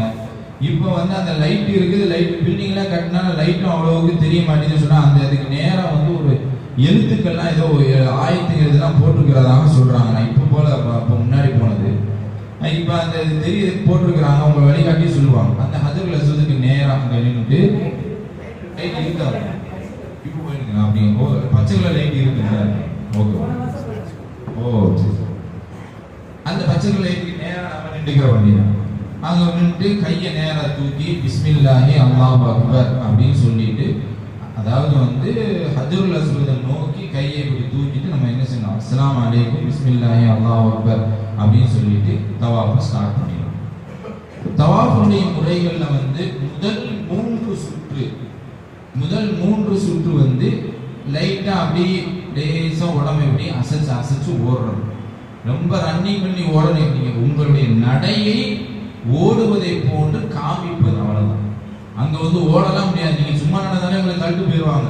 இருந்தாலும் என்னுடைய உள்ளத்துல நியத் வேணும். முதல் 3 சுற்று இப்படிதான் தவாஃப் செஞ்சாங்க, நபி இப்படிதான் சொல்லி இருக்கிறாங்க அப்படிங்கிற அமலை நிறைவேற்றுவதற்காக நம்ம என்ன செய்யணும், லேசா இப்படி லைட்டா அப்படி செஞ்சுக்கணும். உடம்புல சோல்டர் ஆடிட்டு அப்படி முதல் 3 சுற்றுகள் சுற்றி வரும். ஹஜருல் அஸ்வதில் ஆரம்பிச்சு பிஸ்மில்லாஹி அல்லாஹ் அக்பர் சொல்லி ஆரம்பிச்சு சுற்றி வந்துகிட்டே இருப்பீங்க. ருக்னே யமான் இருக்கும். ருக்னே யமானுக்கு அப்புறம் ஹஜருல் அஸ்வத் வந்துடும். இந்த ருக்னே யமானில் இருந்து ஹஜருல் அஸ்வதுக்கு இடைப்பட்ட அந்த நேரத்தில் கேட்கக்கூடிய துஆ உடனே அங்கீகரிக்கப்படுகிறது. அங்கு கேட்கக்கூடிய துஆவுக்கு 70,000 மலக்குமார்கள் ஆமீன் சொல்றாங்க. 70,000 மலக்குமாருங்க. இங்க நம்ம துஆ செஞ்சா ஆமீனே வரமாட்டீங்க. பரலான தொழிலுக்கு போய் இமாம் சார் துஆ செஞ்சாருன்னா அவர் விசாம் செல்போனை ஓட்டிட்டு இருக்கிறாரு, ஏதோ ஒரு இதுல இருக்கிறாரு. 4 ரக்காத் முடிச்ச உடனே கை பாக்கெட்ல தான் போகுது. செல்போன் எடுத்து எங்க வந்துச்சு, என்ன மெசேஜ் வந்துச்சு, ஆஹா போன் போட்டானே இவன் அப்படின்னு வெளியே ஓடி போயிடுறாரு. அப்படி இங்க நிலைமை இருக்கு. ஆனா அப்பலுக்கற்ற பாவமே தெரியாத 70,000 மலக்குகள் நாம் கேட்கக்கூடிய துஆவிற்கு ஆமீன் சொல்றாங்க. ருக்னே யமானில் இருந்து ஹஜருல் அஸ்வதுக்குள்ள அது இடைப்பட்ட ஒரு 5 6 8 15 8 தான் வரும், 10 8 தான் வரும். அந்த இடத்துல கேட்கக்கூடிய. அதுல என்ன சொன்னா ரப்பனா ஆத்தினா ஃபித் துன்யா ஹஸனா. சொல்லுங்க, ரப்பனா ஆத்தினா ஃபித் துன்யா ஹஸனா வ ஃபில் ஆখিরাতি ஹஸனா வ கினா அஸாபன்னார். இவ்வுலகிலும் எனக்கு சிறந்ததை கொடு ரப்பே, மறு உலகிலும் சிறந்ததை கொடு ரப்பே, நரகத்தை விட்டு என்னை பாதுகாத்து விடு. இந்த துவா மட்டும் தான் கேட்கணும். எதனால சொன்னேன், இந்த ருக்னே யமானிலிருந்து ஹஜ்ருல் அஸ்வதுக்கு இடைப்பட்ட நேரத்தில் இந்த துவாவை மட்டும்தான் கேட்கணும். இந்த துவாவை கேட்டவங்க 70,000 மலக்குமார்கள் என்ன செய்றாங்க, ஆமீன் சொல்றாங்க. இது நம்ம தவாஃபினுடைய முறை. முதல் 3 சுற்று ரமல் என்று சொல்லப்படக்கூடிய உடம்பு அசைஞ்சுக்கிட்டே போகணும். ருக்னே யமான் வர வந்துட்டு ருக்னே யமானிலிருந்து ஹஜ்ருல் அஸ்வதுக்கு போறதுக்குரிய இடையில ரப்பனா ஆத்தினா துவாவை ஓதணும். ஓதிட்டு இப்படி இது மாதிரி 3 சுற்று முடிஞ்சா 4ஆவது சுற்று நார்மலாவே நீங்க நடந்து வந்தாலே போதும். இப்படி 7 சுற்றுகள் முடித்த உடனே மக்காமே இப்ராஹிம் இருக்கும், அங்கே இருக்கும். மக்காமே இப்ராஹிமுக்கு நேரா ஓரமா தள்ளி நின்று சுத்திக்கிட்டே தான் இருப்பாங்க. எல்லாம் குறுக்க அங்க குறுக்க வர்றாங்களே வெளியே போங்கலாம் சொல்ல முடியாது. அங்க நீங்க தொழுகிற மாதிரியே தவாஃபும் ஒரு இபாதத். நம்ம எப்படி தக்பீர் கட்டி தொழுகிறோமோ அது மாதிரி தவாஃபும் ஒரு இபாதத் தான். அதனால எல்லாம் இபாதத் தான் நடந்துகிட்டே இருக்கு. அதனால நீ குறுக்க வராது, நீ அங்கிட்டு போய் இங்கிட்டு போகலாம், அங்கிட்டு யாரையும் சொல்ல முடியாது. அதனால நம்ம சாமி தொழுதுகிட்டு இருக்கோம், அவங்க சாமி போய்கிட்டே தான் இருப்பாங்க. மக்காமே இப்ராஹிமுக்கு நேரா நின்று 2 ரக்காயத்து தொழுதுட்டு எல்லாவது துவா செஞ்சுட்டு எனக்கு அந்த 2 ரக்காயத்துல முதல் ரக்காயத்துல குல்யா இவள் காஃபிரும், 2வது ரக்காயத்துல குல் ஹுவல்லாஹு அஹத். தெரிஞ்சா ஓதுங்க. குல்யாயி காஃபிருலாம் அதுக்கு திருப்பி ஓதுனா ஒரே ஆயத்து திருப்பி வரும். நான் ஓதிக்கிட்டே இருக்கேன். அப்படிதான் வசத்து முசலாட்டு ஓதிட்டு இருந்த குல்யாயி காஃபிரும் லா அபுது மா தாபுதும் வலா அந்தும் ஆபிதுன மா அபுது வலா அனா ஆபிது மா அபுதும் வலா அந்தும் ஆபிதுன மா அபுது வலா அனா வலா அனத்தும் வலா அந்தும் வலா அனா போய்கிட்டே இருக்கு. அவர் எங்க அடுத்த ஆயத்து நிறுத்தணும்னு தெரியல. இது மாதிரி சில கன்ஃபியூஸ் அதுல இருக்கு. அதனால தெரிஞ்சா ஓதுங்க. ஃபர்ஸ்ட் ரக்காத்துல குல்யாயி காஃபிரும், 2வது ரக்காத்துல குல் ஹுவல்லாஹு அஹத். தெரியலையா 2 ரக்காத்துல குல் ஹுவல்லாஹு அஹத் ஓதி 2 சின்ன சூறாக்களை ஓதி முடிச்சுட்டு துவா செஞ்சுட்டு அடுத்து என்ன செய்யணும், ஜம்சம் தண்ணி இருக்கு. பின்னாடியே ஜம்சம் தண்ணி இருக்கு. துவா சுத்தி மக்காமே நேரா நின்ற பிறகு தொழுதுட்டு அப்படி திரும்பி பார்த்தீங்கன்னா பின்னாடி என்ன செஞ்சிருப்பாங்க, வரிசையா ஜம்சம் தண்ணீர் வச்சிருப்பாங்க. கோல்டு தண்ணீர் இருக்கும், இந்த தண்ணீர் இருக்கும். கேன்ல நிரப்பி வச்சிருப்பாங்க. அது நார்மலா அது ஒன்றும் குடிச்சுக்கலாம், ஒன்றும் பிரச்சனை இல்லை. சிலருக்கு கோல்டாவே வரும். அதெல்லாம் உடனே கோல்ட குடிச்சிடாதீங்க. சளி உடனே குடிச்சுனா உடம்பு ஒரு மாதிரி ஆயிரும். அதனால ஜம்சம் தண்ணீரை நல்லா குடிக்கணும். ஜம்சம் தண்ணீருடைய வரலாறு நம்ம தெரிஞ்சுக்கணும். ஜம்சம் தண்ணீர்ங்கிறது கிட்டத்தட்ட ஒரு 5000 வருஷத்துக்கு முன்னாடி வந்த ஒரு இப்ராஹிம் அலைஹிஸ்ஸலாம் அவங்களுடைய மனைவி ஹாஜர் அம்மையார் அவங்க மகன் இஸ்மாயில் அலைஹிஸ்ஸலாம் அவங்களுக்கு தண்ணி தேவைன்னு சொல்லி இங்கே அங்கே ஓடுனாங்க. பிள்ளையை விட்டுட்டு மனைவி விட்டு போகும்போது மனைவி கேட்டாங்க, எங்கெங்க போறீங்க, அல்லாவுடைய கட்டளையா இது அப்படின்னு. இப்ராஹிம் அலைஹிஸ்ஸலாம் சொன்னாங்க, நஅம், ஆம் அப்படின்ட்டு போயிட்டாங்க. இங்க ஒண்ணு விட்டுட்டு போறீங்க, மனித யாருமே இல்லைங்க, கூட யாருமே இல்லைங்க, உதவி கேட்கறது ஒரு கடை இல்லை, ஒரு இது ஒண்ணுமே மனித வாழையே இல்லாத புற்பூண்டுகள் முளைக்காத கண்ணு கட்டிய தூரியம் வர வெறும் பாலைவனமே தெரியக்கூடிய ஒரு இடத்துல கொண்டு போய் பலஸ்தீனத்தில் இருந்து கிட்டத்தட்ட 5000 கிலோமீட்டர் தள்ளி பலஸ்தீனிலிருந்து கூட்டு காபத்துல்லாவில் இங்க என்ன செய்யலாம், மக்காவில் சவுதியில விட்டுட்டு போயிட்டாங்க. போகும்போது மனைவி கேட்கிறாங்க, அல்லாவுடைய கட்டளையா சொல்லி நான் ஆம்ங்கிற ஒரு வார்த்தையை சொல்லி திரும்பி பார்க்காமயே போயிட்டாங்க. அதுதான் இப்ராஹிம் அலைஹிஸ்ஸலாம் அவங்களுடைய தியாகத்தை நம்ம உணரணும். எதுக்கு சொல்லுதுன்னா, அல்லான்னு சொல்லி ஒன்று வந்துட்டா உடனே எதுவா இருந்தா தூக்கி எரிஞ்சிருவாங்க. அந்த ஒரு தியாக உணர்வு எனக்குள்ள வரணும் அப்படிங்கிறதா ஹஜ் உம்ரா நமக்கு சொல்லக்கூடிய உன்னதமான பாடம். அதனால அந்த விஷயத்தை நம்ம ஆழமா பதிய வச்சுக்கணும். இப்போ இஸ்மாயில் அலைஹிஸ்ஸலாம் அவங்க தண்ணிக்காக வேண்டி கதறாங்க. ஹாஜர் அம்மையார் அவங்க என்ன செய்யறாங்கன்னா, இங்க இருந்து ஒரு மலை குன்றுல ஏறி அங்க பாக்குறாங்க, அங்க தண்ணீர் இருக்கிறமா. கடுமையான வெயில். அந்த வெயில்ல கட்டாந்தர பூமி எப்படி தெரியும், தண்ணி இருக்கிற மாதிரி தெரியும். அடிமான வெயில் அடிச்சுன்னா காடல் நீர்னு சொல்லுவாங்க. பக்கத்துல வேகமா போனா ஒண்ணுமே இருக்காது. அங்க இருந்து இங்க பார்த்தாங்க, இங்க இருந்து அங்க பார்த்தாங்க. இப்ப தண்ணி இங்க இருக்குது, அங்க இருந்து ஏக்கத்துல ஓடுறாங்க. இப்படி 7 தடவை ஓடுறதுனாலதான் சாய் என்பது இவங்க கடமையாச்சு. இதுங்களா. அப்புறம் இஸ்மாயில் அலைஹிஸ்ஸலாம் அவங்களுக்கு அல்லாவுடைய மலைக்கு ஒரு மலைக்கு அனுப்புறான். தண்ணி ஊற்ற கொடுங்கன்னு சொல்லி மலை கொடுக்கிறார். ஊற்று வருகிறது. ஊற்று வந்த உடனே ஹாஜர் அம்மையார் என்ன செய்யறாங்க, தண்ணியை சில கற்களை வச்சு அணை கட்டிட்டு தண்ணி எடுத்துக்கிறாங்க. தண்ணியை பார்த்து சொல்றாங்க, ஜம் ஜம் அப்படின்னு சொல்றாங்க. ஜம்சம்னா அவங்களுடைய லாங்குவேஜ்ல போதும் போதும் நில்லு, போதும் நிறுத்து, தண்ணி போதும் அப்படின்னு சொல்லி என்ன செய்றாங்க, அவங்களுடைய லாங்குவேஜ். ஹாஜராமியார் காலத்துல வந்த 5000 வருஷத்துக்கு முன்னாடி வாழ்ந்த அந்த ஜம்சம்னா நிறுத்துன்னு அர்த்தம். ஆனா இன்னைக்கு ஜம்சம் தண்ணீர் தான் உலகத்திலேயே மிகப்பெரிய அதிசயமான தண்ணீர் இன்னைக்கும் வந்துருக்கு. எங்க நிக்க அவங்க சொன்னனால அல்லாஹ் ஓரளவுக்கு நிறுத்தி வச்சிருக்காங்க. அவங்க அணை கட்டாம ஜம்சம் சொல்லாம இருந்திருந்தா இன்னைக்கு உலகம் முழுவதும் ஜம்சம் தண்ணீரால மூழ்கி போயிருக்கும். புரியுதுங்களா? அப்ப வந்து அல்லாஹ்வுடைய மிகப்பெரிய குதிரத், மிகப்பெரிய முஅஜிஸா, மிகப்பெரிய அற்புதம் ஜம்சம் தண்ணீர். ஜம்சம் தண்ணீரை பத்தி நபி ஸல்லல்லாஹு அலைஹி வஸல்லம் சொன்னாங்க, மாவு ஜம்சம லிமா ஷுரிப பி. ஜம்சம் தண்ணீரை எந்த நிய்யத்தை வச்சு குடிக்கிறீங்களோ அந்த நிய்யத்தை அல்லாஹ் நிவர்த்தி செய்து கொடுப்பான். புரியுதுங்களா? அதனால வந்து ஜம்சம் தண்ணீருடைய அந்த வரலாறு அது எப்படிப்பட்டது அப்படிங்கிறத நம்ம விளக்கிறோம். ஒரு 550-60 வருஷத்துக்கு முன்னாடி அந்த ஐரோப்பியக்காரர்கள் வந்து நாங்கள் தண்ணியை சரி பண்ணணும், சுத்தம் பண்ணணும், அந்த இந்த கிணறை வந்து சுத்தம் பண்ணணும்னு சொல்லி கேட்குறாங்க சவுதி அரேபியா அரசாங்கத்திட்ட. அவங்களும் அப்படின்னு அனுமதி கொடுத்துட்றாங்க. அவங்க என்ன செய்ய சுத்தம் செய்யணும்னு சொல்லி எல்லா தண்ணி இருக்கிறது எவ்வளோ தெரியுமா, 8 கோடி தண்ணீரை வந்து வெளியாக்குறாங்க. தண்ணி காலி ஆகல, வெளியேக்க வந்துகிட்டே இருக்கு. இவங்களா இப்படி சொல்லிட்டாங்க, இது வந்து இதுல ஏதோ ஒரு அற்புதம் எங்களை ஒன்றும் செய்யல தண்ணீரை. சரி, இப்ப தண்ணீரை எடுத்துட்டு போய் நம்ம ரிசர்ச் பண்ணி என்ன சொல்லுவோம் அப்படின்னு சொல்லிட்டு ரிசர்ச் பண்றாங்க. அந்த பண்ணதுல வந்து இது வந்து மிகப்பெரிய ஒரு அற்புதமான ஒரு விஷயம். இந்த தண்ணீர் தன்னையே பாதுகாத்துக் கொள்வதற்கான எல்லா விஷயங்களும் இந்த தண்ணீருக்குள்ள இயற்கையாகவே இருக்குது. இன்னைக்கு நம்ம தண்ணி குடிக்கணும்னு சொன்னா இது எவ்வளவு குளோரின் எல்லாம் போட்ட பிறகுதான் பியூரா வந்து நமக்கு தண்ணீர் கிடைக்குது. ஒரிஜினல் தண்ணி பார்த்தீங்கன்னா கொஞ்சம் கருப்பா மங்களா ஒரு மாதிரி இருக்கும். இந்த தண்ணியை நம்ம சுத்தப்படுத்தி எல்லாம் பியூர் வாட்டர் பண்ணி தான் நம்ம இன்னைக்கு குடிக்கிறோம். ஜம்சம் தண்ணீர் பூமியிலிருந்து அப்படியே வந்து அப்படியே குடிக்கணும். இது வந்து மிகப்பெரிய ஒரு அற்புதம். நீங்க வந்து ஒரு நாளைக்கு 2 லட்சம் லிட்டர் தண்ணீர் வெளியேற்கிறாங்க. ஜம்சம் கிணறுல இருந்து 2 லட்சம் லிட்டர் தண்ணீரை வெளியாக்குறாங்க.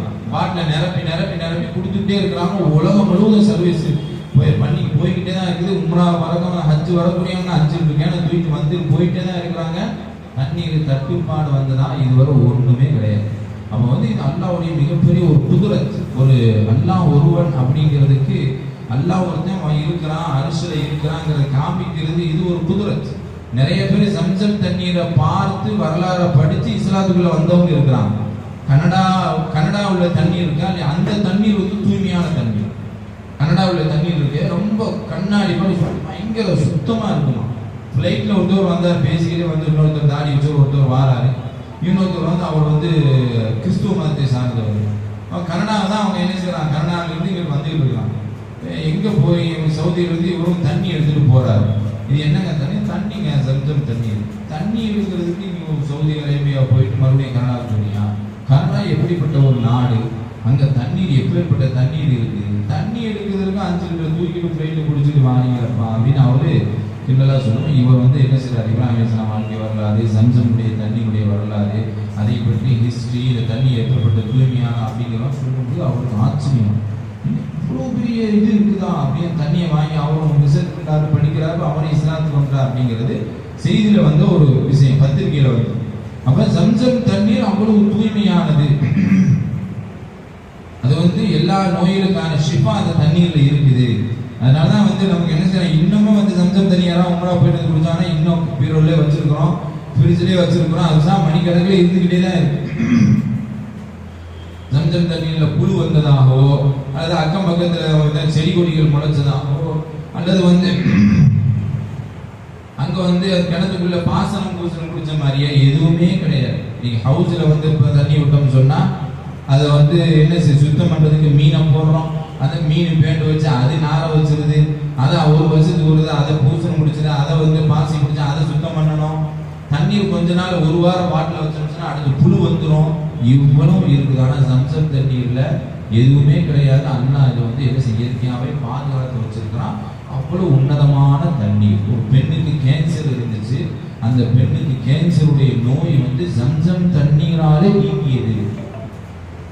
ஜம்சம் தண்ணீரை குடிச்சு கேன்சருடைய நோயே போயிருச்சு. கேன்சருக்கு மருந்தே இல்லைங்கிறான். மருந்தெல்லாம் எங்கிட்ட இருக்கு, வாங்க ஜம்சம் தண்ணீர்ல இருக்கு.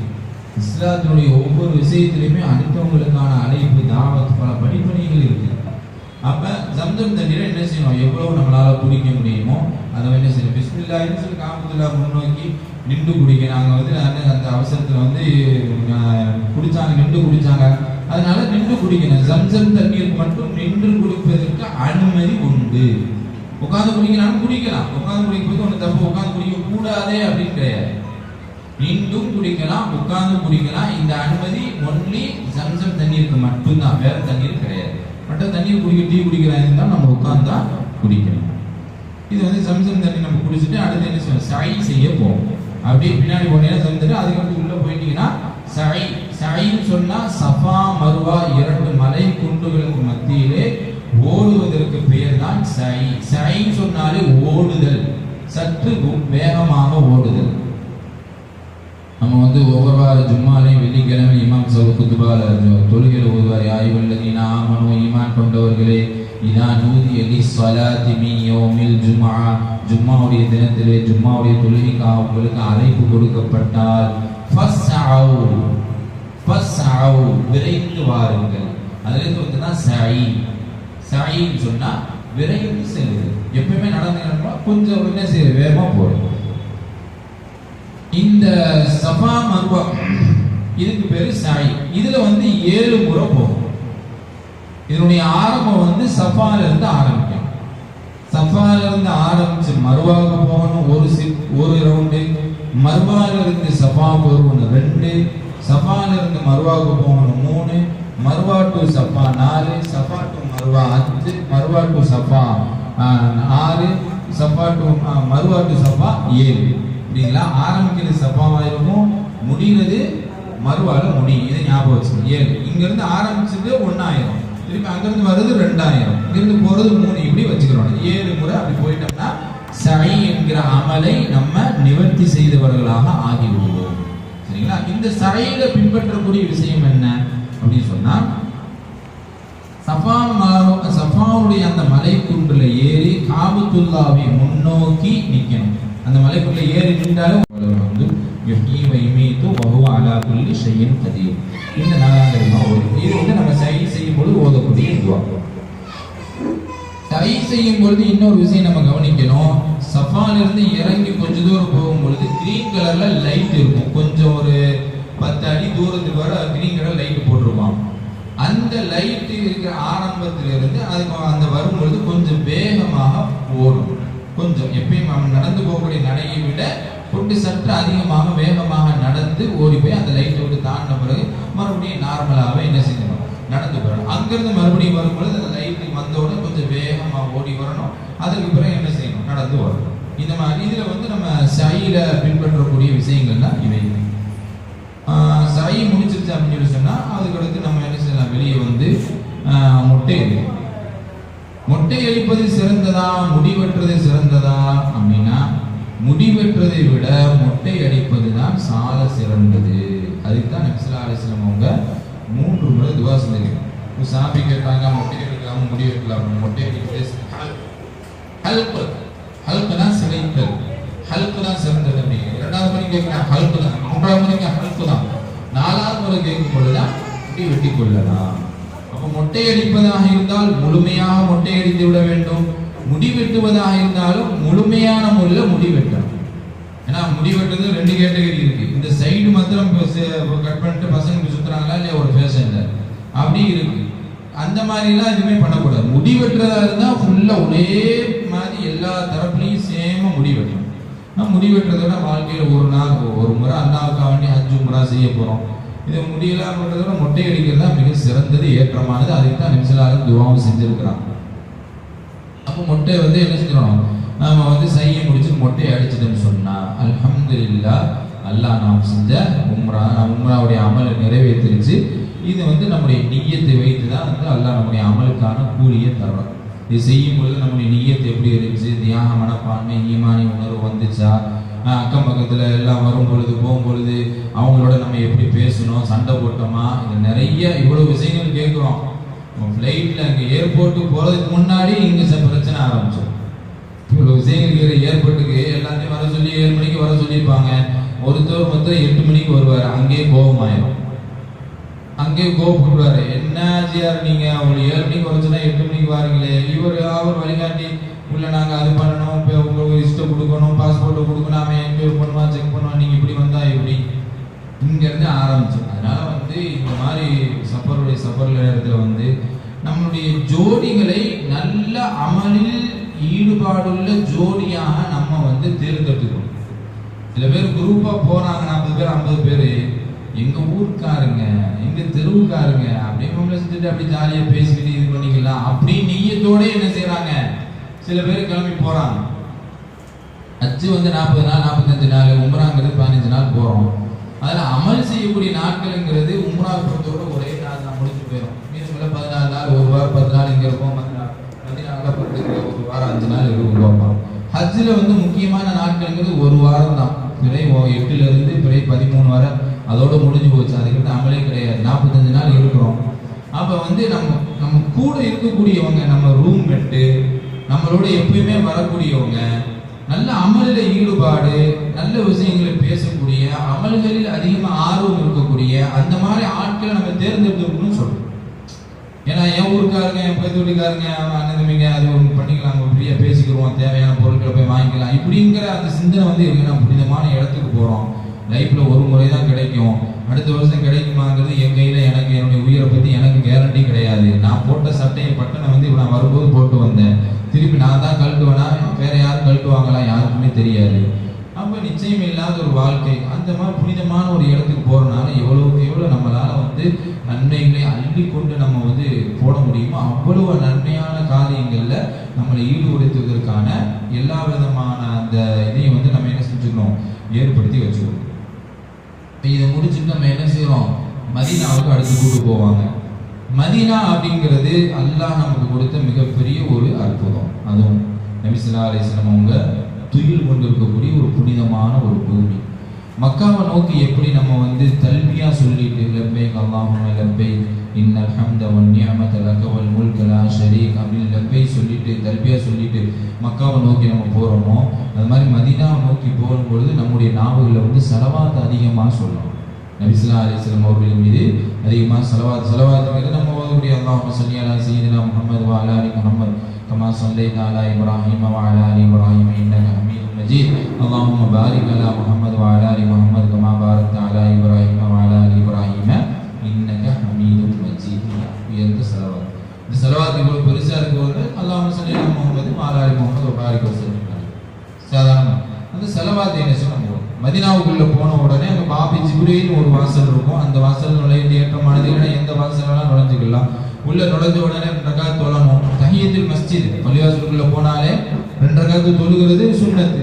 தஹியத்துல் மஸ்ஜித் தொழுகை, பள்ளிவாசலுடைய காணிக்கை 2 ரக்காத் தொழுகிறோம். மதீனாவுக்கு போனால் உள்ள போன உடனே 2 ரக்காத் தொழுதுட்டு எல்லாரும் துவா சொல்லி தொழுத உடனே நபி ஸல்லல்லாஹு அலைஹி வஸல்லம் கபர் ரௌலா ஷரீஃப் அங்கே போன என்ன செய்ய நபி ஸல்லல்லாஹு அலைஹி வஸல்லம் அவங்களுக்கு ஸலவாத் சலாம் சொல்லணும், ஸலவாத் சொல்லணும்.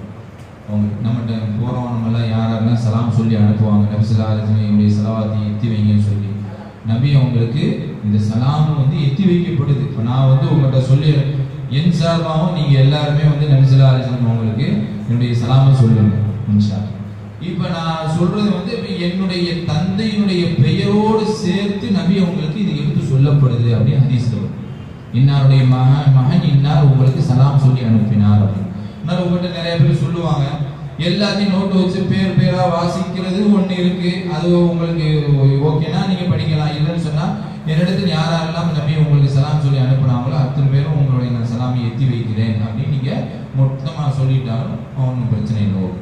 அப்போ நபி ஸல்லல்லாஹு அலைஹி வஸல்லம் அலைக யா ரசூலல்லாஹ் யா ஹபீபல்லாஹ் அப்படின்னு சொல்லிட்டு அதுக்கடுத்து அபூபக்கர் ரலியல்லாஹு தஆலா அன்ஹு அஸ்ஸலாமு அலைக்கும் யா அபூபக்கர் கலீஃபா ரலியல்லாஹு தஆலா, அப்புறம் உமர் ரலியல்லாஹு தஆலா அஸ்ஸலாமு அலைக்கும் யா உமர் இப்னு கத்தாப் ரலியல்லாஹு தஆலா அப்படி சலாம் சொல்லிட்டு அப்படி என்ன செஞ்சிருக்கோம் வெளியே. இதுதான் மதீனாவில் நம்ம செய்யக்கூடிய அமல். அது மாதிரி ரவுதாவில் இன்னொன்று இருக்கு, ரவுதான்னு ஒரு இடம்.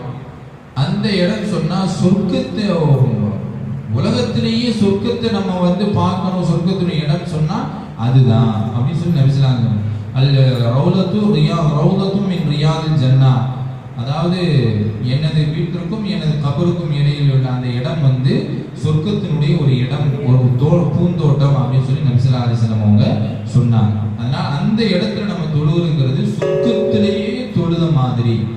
அதனால தான் அந்த இடத்துல வந்து இன்னைக்கு நெட்டில் வந்து நீங்கள் ஆன்லைன் பண்ணி உங்களுக்கு எல்லாம் அதை பண்ணி கொடுப்பாங்க. அதை ஆன்லைன் பண்ணி புக் பண்ணி தான் நம்ம என்ன செய்யணும், உள்ளே வந்து தொலை போக முடியும். அடுத்த தடவை 2வது தடவை போக முடியாது. அதனால ஒரு தடவை தான் சான்ஸ் கிடைக்கும் போகும்பொழுது, அதுவும் குறிப்பிட்டு 10 நிமிஷம், அரை மணி, 1/4 மணி நேரம் தான் தொழுகைக்கு அனுமதி கொடுப்பாங்க. அதுக்கடுத்து வெளியே போக சொல்லிடுவாங்க. இதுக்கு முன்னாடி கொரோனாவுக்கு முன்னாடி அந்த சிஸ்டமே இல்லை, எத்தனை தடவை போகலாம் வரலாம். இப்போ வந்து அது சிஸ்டம் ஆக்கிட்டாங்க.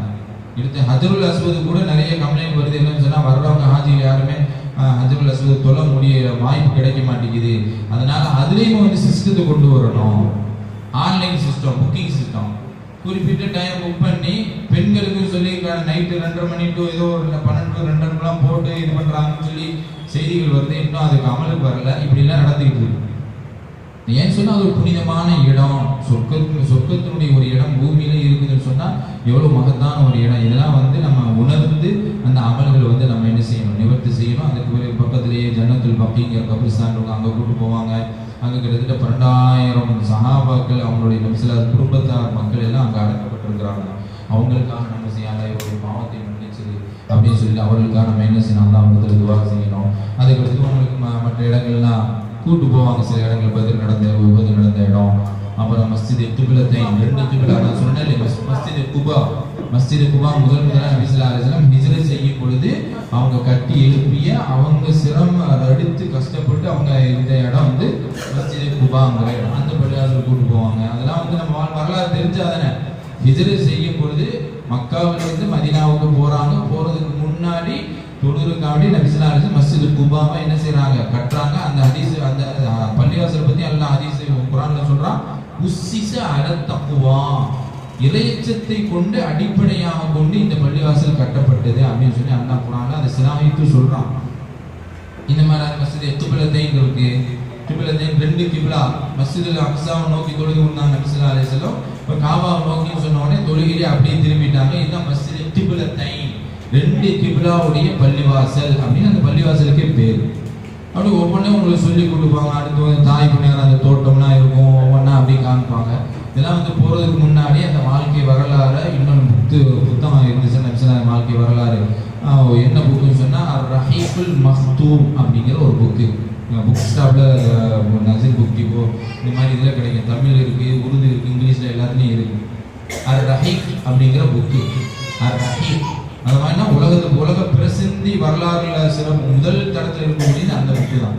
அதில் வந்து நபி ஸல்லல்லாஹு அலைஹி வாழ்க்கை வரலாறு எல்லாமே, அவங்க போர் செஞ்சதுலேருந்து மக்கா வாழ்க்கையிலேருந்து மதீனா வாழ்க்கை வரை எல்லாமே அதில் இருக்குது.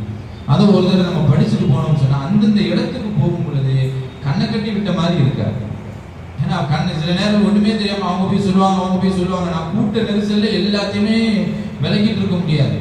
போறதுக்கு முன்னாடி இந்த இடத்துக்கு போறோம்னா என் சிந்தனையில வந்துடும், ஆஹா இது உபது நடந்த இடம், பதில் நடந்த இடம், திப்பிலத்தை, இது குபா, இது தாய் பணவரம், இந்த இடத்துல நச்சல வந்தாங்க, கல்லடி பண்ணாங்க, இங்க வந்து இந்த மரத்தோட்டத்து பக்கத்துல உட்கார்ந்தாங்க, இங்குள்ள பழச்சாரம் கொடுத்தாங்க அப்படிங்கிற விஷயங்களை நம்ம படிச்சாதான் அது உணர்வுபூர்வமா நம்மளால உணர முடியும். அல்லாஹ்வுக்கு நன்றி செலுத்த முடியும்.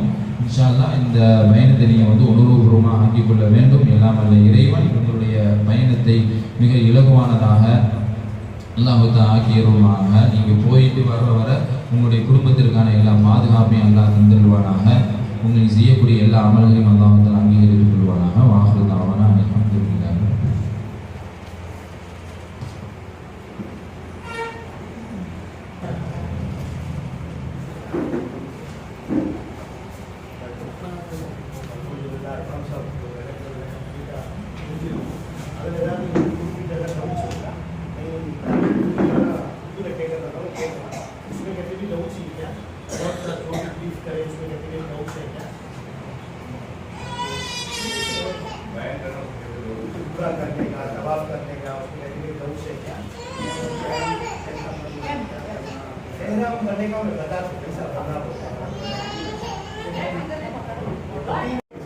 டைமிங் ஃபஸ்ட்டு நீங்கள் ஆரம்பிக்கிறதே வந்து அல்ஹம்துலில்லாஹ் நம்ம இஸ்லாத்திலேயே ஒரு எப்படி ஒரு நமாஸ், ஒரு ரோசா, ஒரு ஜகாத் ஃபர்ஸான ஒரு பொருளோ அந்த டைமிங்கை கீப் அப் பண்ணுறதும் அவ்வளோ முக்கியத்துவம் கொடுத்துருக்குறாங்க. அதனால் அந்த டைமிங் ரொம்ப இம்பார்ட்டண்ட்டாக கீப் அப் பண்ணுங்கள். நீங்கள் கிளம்பி ஏர்போர்ட்டுக்கு வந்து திருப்பி இன்ஷா அல்லாஹ் மக்கா மதீனா முடிச்சுட்டு ஏர்போர்ட்டுக்கு வர வரைக்கும் அந்த டைமிங்ன்றது ரொம்ப இம்பார்ட்டன்ட். லைக் எக்ஸாம்பிள் இப்போ 2-3 குரூப்புகள் இருக்கிறதுனால வேறு குரூப்புக்கு வேறு டைமிங் இருக்குது. ஸோ அந்தந்த குரூப்புக்கு நாங்கள் மெசேஜ் அனுப்புவோம். நீங்கள் கிளம்புறதுக்கு ஒரு நாள் முன்னாடி உங்களுக்கு மெசேஜ் அனுப்புவோம். ஏர்போர்ட்டில் எந்த டெர்மினலில் வரணும், எந்த கேட் நம்பர் கிட்ட வரணும், எத்தனை மணிக்கு உங்கள் ஃப்ளைட் அப்படின்றத நான் ஜென்ரலாக சொல்லிடுறேன்.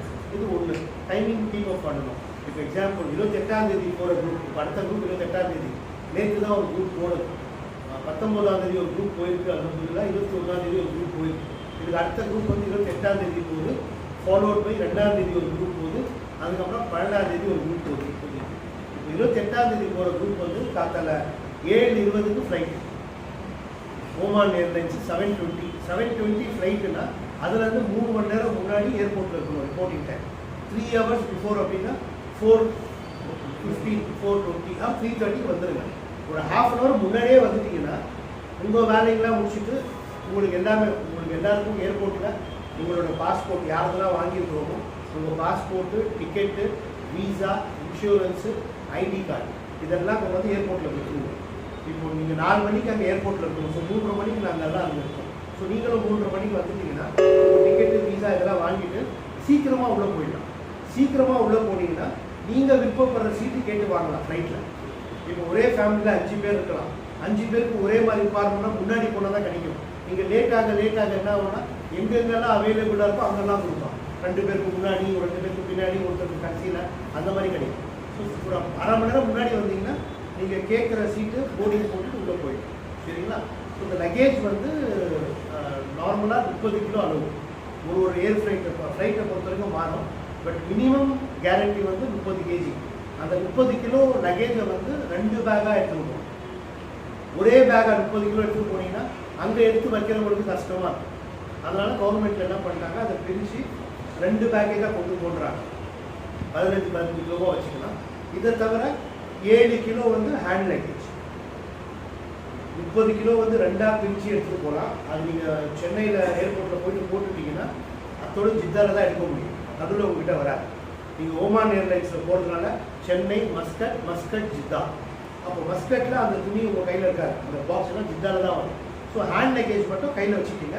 இப்போ குறிப்பிட்ட ஜென்ட்ஸ் வந்து மஸ்கட்டில் போய் கூட ஏறாமல் கட்டிக்கலாம். சென்னையிலேருந்தே கட்டிட்டு போகிறது ஒரு இது இருக்குன்னா மஸ்கட்டில் டைம் இருக்கிறது அங்கே கூட போய் கட்டிக்கலாம். அப்போ உங்கள் ஹேண்ட் லக்கேஜில் ஏறாமல் துணியை வச்சுக்கலாம். அங்கே ப்ரேயர் ஹால் இருக்குது, அங்கே போய்ட்டு ஒசூ பண்ணிவிட்டு நீங்கள் ஏறாமல் கட்டிட்டு 2 ரக்காத் நமாஸ் படிச்சுட்டு ஃப்ளைட்டில் ஏறின பிறகு ஏர் பண்ணலாம். அந்த சௌகரியம் அங்கே இருக்காதோ அதாவது அந்த மாதிரி அங்கே பண்ணிக்கலாம். இப்போ ஹேண்ட் லக்கேஜில் ஏறாமல் துணி வச்சுக்கிங்க. அப்புறம் நம்பர் 2 வந்து சில பொருள்கள்லாம் எடுத்துகிட்டு போகலாம், சிலதெல்லாம் எடுத்துகிட்டு போகக்கூடாது. இப்போ லக்கேஜை பொறுத்த வரைக்கும் உங்கள் மெஜாரிட்டியாக உங்கள் துணி தான் இருக்க போகும். So 2 back allowed. ஸோ நீங்கள் ஒரு பேக்காக கூட எடுத்துகிட்டு போகலாம், இன்னொரு பேக் உள்ளே வச்சுக்கிங்க. ஏன்னா போகும்போது உங்களுக்கு அவ்வளோ தேவைப்படாது. நீங்கள் யூஸ் பண்ணுற துணி மட்டும்தான். துணிங்க கூட நிறைய எடுத்துகிட்டு போகாதீங்க. ஏன்னா அதை சமாளிக்கிறதுக்கே டைம் உங்களுக்கு பத்தாமல் போயிடும். நாங்கள் இங்கே யூஸ் பண்ணுற மாதிரி டெய்லி ஒரு ட்ரெஸ் எனக்கு தேவையில்லை. 2 நாள் 3 நாளைக்கு அல்ஹம்துலில்லாஹ் ஒரு ட்ரெஸ் அங்கே யூஸ் பண்ணலாம். வேர்வை வராது, ஹியூமிடிட்டி கம்மியாக இருக்கிறதுனால அந்த பிசு இருக்காது. அதெல்லாம் 2 நாள் 3 நாளைக்கு ஒரு ட்ரெஸ் யூஸ் பண்ணலாம். அப்போ நீங்கள் தங்குறாங்க 14 நாளைக்கு ஒரு 6 ஜோடி இருந்தால் போதும், தாராளம். 7 ஜோடி இருந்தால் ரொம்ப சௌகரியம். அது யூஸ் பண்ணி அப்படியே அங்கே துவைக்கிறதுக்கோ வாஷ் பண்ணுறதுக்கோ டைம் எடுக்காதீங்க. அவங்க ஒன்றும் உங்களுக்கு இடம் இருக்காதாங்க. உங்கள் ரூம்லேயே நீங்கள் வாஷ் பண்ணிக்கணும், இல்லை அதிலே காய வச்சுக்கணும், இல்லை மொட்டை மாடி எடுத்துகிட்டு போய் நீங்கள் எந்த ஃப்ளோரில் இருப்பீங்கன்னு தெரியாது. மொட்டை மாடி 14 15வது ஃப்ளோர் இருக்கும். அங்கே நம்மள மாதிரி நிறைய பேர் போட்டு வச்சுருப்பாங்க. ஸோ நம்ம துணிக்கு அங்கேயே நம்ம வெயிட் பண்ணணும், காய வச்சு கொண்டு அதெல்லாம் டைம் வேஸ்ட்டாக போயிடும். அதனால் அதெல்லாம் பண்ணாமல் முடிஞ்ச அளவுக்கு கம்மியாக துணி எடுத்துகிட்டு போங்க. இருக்கிறதே நீங்கள் 2 நாள் 3 நாள் மாற்றி யூஸ் பண்ணிக்கலாம், தாராளமாக யூஸ் பண்ணிக்கலாம். சில பொருள்கள்லாம் ஏர்போர்ட்டு கவர்மெண்ட் அலோவ் பண்ணுறாங்க எடுத்துகிட்டு போகிறதுக்கு, சிலதெல்லாம் எடுத்துகிட்டு போகக்கூடாது. குறிப்பிட்ட லேடிஸ் வந்து ஹேண்ட் லக்கேஜில் நீங்கள் டெய்லி யூஸ் பண்ணுற சில பொருட்கள்லாம் இருக்கு பாருங்கள். அந்த பின்னு, தலையில் மாட்டிக்கிற கிளிப்பு, இரும்பு சம்மந்தப்பட்ட எந்த பொருளாக இருந்தாலும் ஹேண்ட் லக்கேஜில் வச்சுக்கக்கூடாது. மூக்காவுக்கு நம்ம பின்னு மாட்டுறோம், சம்டைம்ஸ் கத்திரிக்கோள் வச்சுருப்போம், நோஸ் பின் வச்சுருப்போம், அந்த கிளிப்பு வச்சுருப்போம். இது எல்லாமே வந்து லக்கேஜில் வச்சுக்கலாம். ஹேண்ட் லக்கேஜில் கொண்டு போகக்கூடாது, எடுத்துகிட்டு போகக்கூடாது. எந்த ஒரு உயிருக்கு ஆபத்தான பொருள் அதை வச்சு ஒரு சம்பவம் பண்ண முடியும்னு நினைக்கிற எந்த பொருளாக இருந்தாலும் ஒரு பின்னு போதும், இன்னொருத்தருக்கு குத்துறதுக்கு ஒரு கிளிப்பு போதும், இன்னொருத்தருக்கு அதுக்கு. அதனால் எதுவாக இருந்தாலும் மெட்டல் சம்மந்தப்பட்ட எந்த பொருளாக இருந்தாலும் ஹேண்ட் லக்கேஜில் எடுத்துகிட்டு போகக்கூடாது. நீங்கள் லக்கேஜில் வச்சு எடுத்துகிட்டு போகலாம். ஏன்னா அது உங்கள் கையில் இருக்க போகல, ஃப்ளைட்டில் போயிடும். அதே மாதிரி ஆயில் ஐட்டம், சில பேர் தேங்காய் எண்ணெய் வச்சுருப்பாங்க, சில பேர் அந்த ஊறுகாய் யூஸ் பண்ணுவாங்க. இதெல்லாம் வந்து லக்கேஜில் வச்சுக்கலாம், ஹேண்ட் லக்கேஜில் வச்சுக்கக்கூடாது. 2வது வந்து மெடிசின்ஸ், மருந்து. ஒரு நாள் மருந்து சில பேர் டெய்லி சாப்பிட்றவங்க இருக்கிறாங்க. So sugar patients, BP patients, இதெல்லாம் டெய்லி சாப்பிட்ற மருந்தாக இருந்தால் ஒரு நாளுக்கான மருந்து வந்து ஹேண்ட் லக்கேஜில் வச்சுக்கலாம். ஒரு நாளுக்கு மேலே யூஸ் பண்ணுற எந்த மருந்தாக இருந்தாலும் லக்கேஜில் வச்சுக்கலாம்.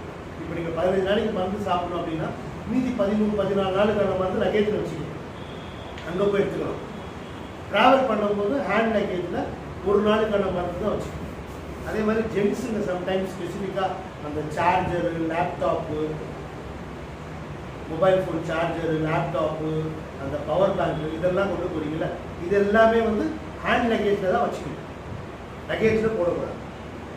சம்டைம்ஸ் நம்ம தெரியாமல் என்ன பண்ணுறோம், லக்கேஜில் போட்டு அங்கே தானே போய் யூஸ் பண்ண போகிறோன்னு சார்ஜர் வச்சுருவோம், இல்லை சம்டைம்ஸ் பவர் பேங்க் அதில் வச்சுருவோம், லேப்டாப் இல்லை டாப் தான் அதில் வச்சுப்போம்.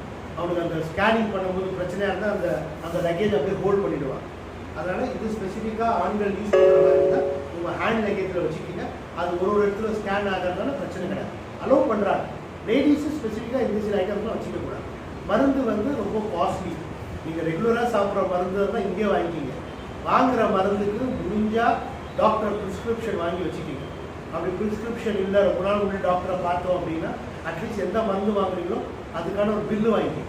பில்லுனா ப்ராப்பர் பில்லு கொடுக்க வேண்டாம். கொடுக்குற பில்லுக்கு ஒரு ஸ்டாம்ப் போட்டு ஒரு சீட்டில் எழுதி கொடுத்தாலும் போதும், வச்சுக்கிங்க. இதெல்லாம் கேட்க மாட்டாங்க. பட் நம்ம எமர்ஜென்சிக்கு, செக்யூரிட்டி பர்பஸ்க்கு, சேஃப்டிக்கு நம்ம வச்சுக்கணும். சம்டைம்ஸ் கேட்பான், ஆனால் நீங்கள் என்ன மருந்து வச்சுருக்கீங்கன்றது அங்கே இருக்கிற ஒரு ஆஃபீஸருக்கு தெரியாது, அவன் டாக்டர் கிடையாது, அவன் சந்தேகமாக கேட்பான். அப்போ அட்லீஸ்ட் ப்ரிஸ்கிரிப்ஷனோ அந்த பில்லோ இருந்தால் அதை பார்த்து விட்டுருவான். அதுவும் இல்லை, மருந்தும் வெள்ளையாக இருக்குது, என்ன மருந்துன்னு தெரியாமல் அவன் தூக்கி போடுறதும் சான்ஸ். அதனால் முடிஞ்சால் அந்த 10-15 நாள் நீங்கள் சாப்பிட்ற மருந்தாக இருந்தால் பில்லோடு வாங்கி வச்சுக்கோங்க. ஃபஸ்ட்டு நான் சொன்ன மாதிரி டைமிங் ஃபஸ்ட்டு இம்பார்ட்டண்ட்டாக கீப்பப் பண்ணுங்கள். ரெண்டாவது லக்கேஜ் வந்து பிரித்து தான் எடுத்துகிட்டு போகணும். 15 கிலோ 30 கிலோவாக எடுத்துகிட்டு போகலாம். சில ஃப்ளைட்டில் 40 கிலோ அளவு, அப்போ 20 தான் எடுத்துகிட்டு போகலாம். ஹேண்ட் லக்கேஜ் எல்லாருக்கும் காமனாக 7 கிலோ தான் அளவு. லேடிஸாக இருந்தால் அந்த இரும்பு சம்மந்தப்பட்ட எந்த பொருளாக இருந்தாலும் ஹேண்ட் லக்கேஜில் வச்சுக்கக்கூடாது. ஜென்ஸு வந்து லேப்டாப்பு, சார்ஜரு, மொபைல் பேங்க் எதுவாக இருந்தாலும் ஹேண்ட் லக்கேஜில் தான் வச்சுக்கணும். அதே மாதிரி ஊறுகாய் பாட்டில், ஆயில் ஐட்டம் இந்த மாதிரி ஏதாவது இருந்தால் கீழே உங்கள் துணியிலே கொட்டிக்காமல் நல்லா பேக் பண்ணி பிளாஸ்டர் போட்டு 1-2 பிளாஸ்டிக் போட்டு நல்லா பேக் பண்ணி பேக்கில் வச்சுக்கோங்க. ஆனால் சம்டைம்ஸ் அது உங்கள் பேக் மட்டும் கெட்டு போகாது, உங்கள் துணி மட்டும் கெட்டு போகாது. அது பயங்கரமாக உருவ ஆரம்பிச்சுன்னா மற்றவங்க துணிலாம் சேர்ந்து வச்சுருப்பாங்க. அதனால் எல்லாருக்கும் அது பாதிப்பாக இருக்கும். இது 2. மூணாவது, இன்ஷால்லா எப்போல்லாம் ஜியாரத்துக்கு போடுவோம், எப்போல்லாம் காமனாக ட்ராவல் பண்ணுவோம். ஒன்று ஏர்போர்ட்டுக்கு போகும்போது வரும்போது, ரெண்டாவது ஃபஸ்ட்டு உம்ரா பண்ணும்போது, எப்போல்லாம் ஜியாரத்துக்கு கூட்டு போடுவோம். மக்காவில் 2 ஜியாரத்து இருக்குது, இன்ஷால்லா மதீனாவில் 2 ஜியாரத்து இருக்குது. இந்த இடத்துக்குலாம் போகும்போது நாங்கள் உங்கள் ட்ராவல் பேக் கிட்ட ஒன்று கொடுப்போம். அதில் 3 பேக் இருக்கும். ஒன்று உங்கள் லக்கேஜ் பேக்கை எடுத்துகிட்டு போகலாம், இல்லை அந்த ஹேண்ட் லக்கேஜாக எடுத்துகிட்டு போகலாம். ரெண்டாவது சைட்டில் வச்சுக்கிற மாதிரி ஒரு பேக் கொடுக்கும், நீங்கள் அங்கே போய் யூஸ் பண்ணிக்கலாம். மூணாவது செருப்பு வச்சுக்கிறதுக்கும் தனியாக பேக் தரும். அது தாராளமாக யூஸ் பண்ணுங்க, அது ரொம்ப உபயோகமாக இருக்கும். எப்போல்லாம் ஹரம்குள்ளே போகிறீங்களோ அந்த பேக் எடுத்துகிட்டு போயிடுங்க. அதில் செருப்பு வச்சுக்கிங்க. நீங்கள் தொழுகிற இடத்துல அந்த பக்கத்தில் வச்சுக்கிங்க. ஏன்னா நம்ம நார்மலாக இங்கே இருக்கிற மாதிரி எங்கேயோ செருப்பு விட்டு எங்கேயோ உள்ளே போவாங்க. நம்ம விட்டு போனால் எங்கே திருப்பி வந்து இருக்குமோன்னு தெரியாது. அதனால் உங்கள் பேக்லேயே வச்சுக்கிங்க. நீங்கள் தொழுகிற இடத்துல பக்கத்தில் வச்சுக்கிங்க, சேஃப்டியாக இருக்கும். ரைட்டுங்களா? மருந்து வந்து சில பேர் குழந்தைங்களோட போவாங்க, சில பேர் பெரியவங்களாக இருப்பாங்க. இங்கே கிடைக்கிற மருந்தும் அங்கே கிடைக்கிற மருந்தும் வேறு பிராண்டு. நமக்கு தெரியாது எந்த மருந்து. ஒரு குரோசின் மாத்திரை இங்கே வாங்கினா 2 ரூபா, அதே குரோசின் மாத்திரை வேறு பேரில் அங்கே கிடைக்கும்.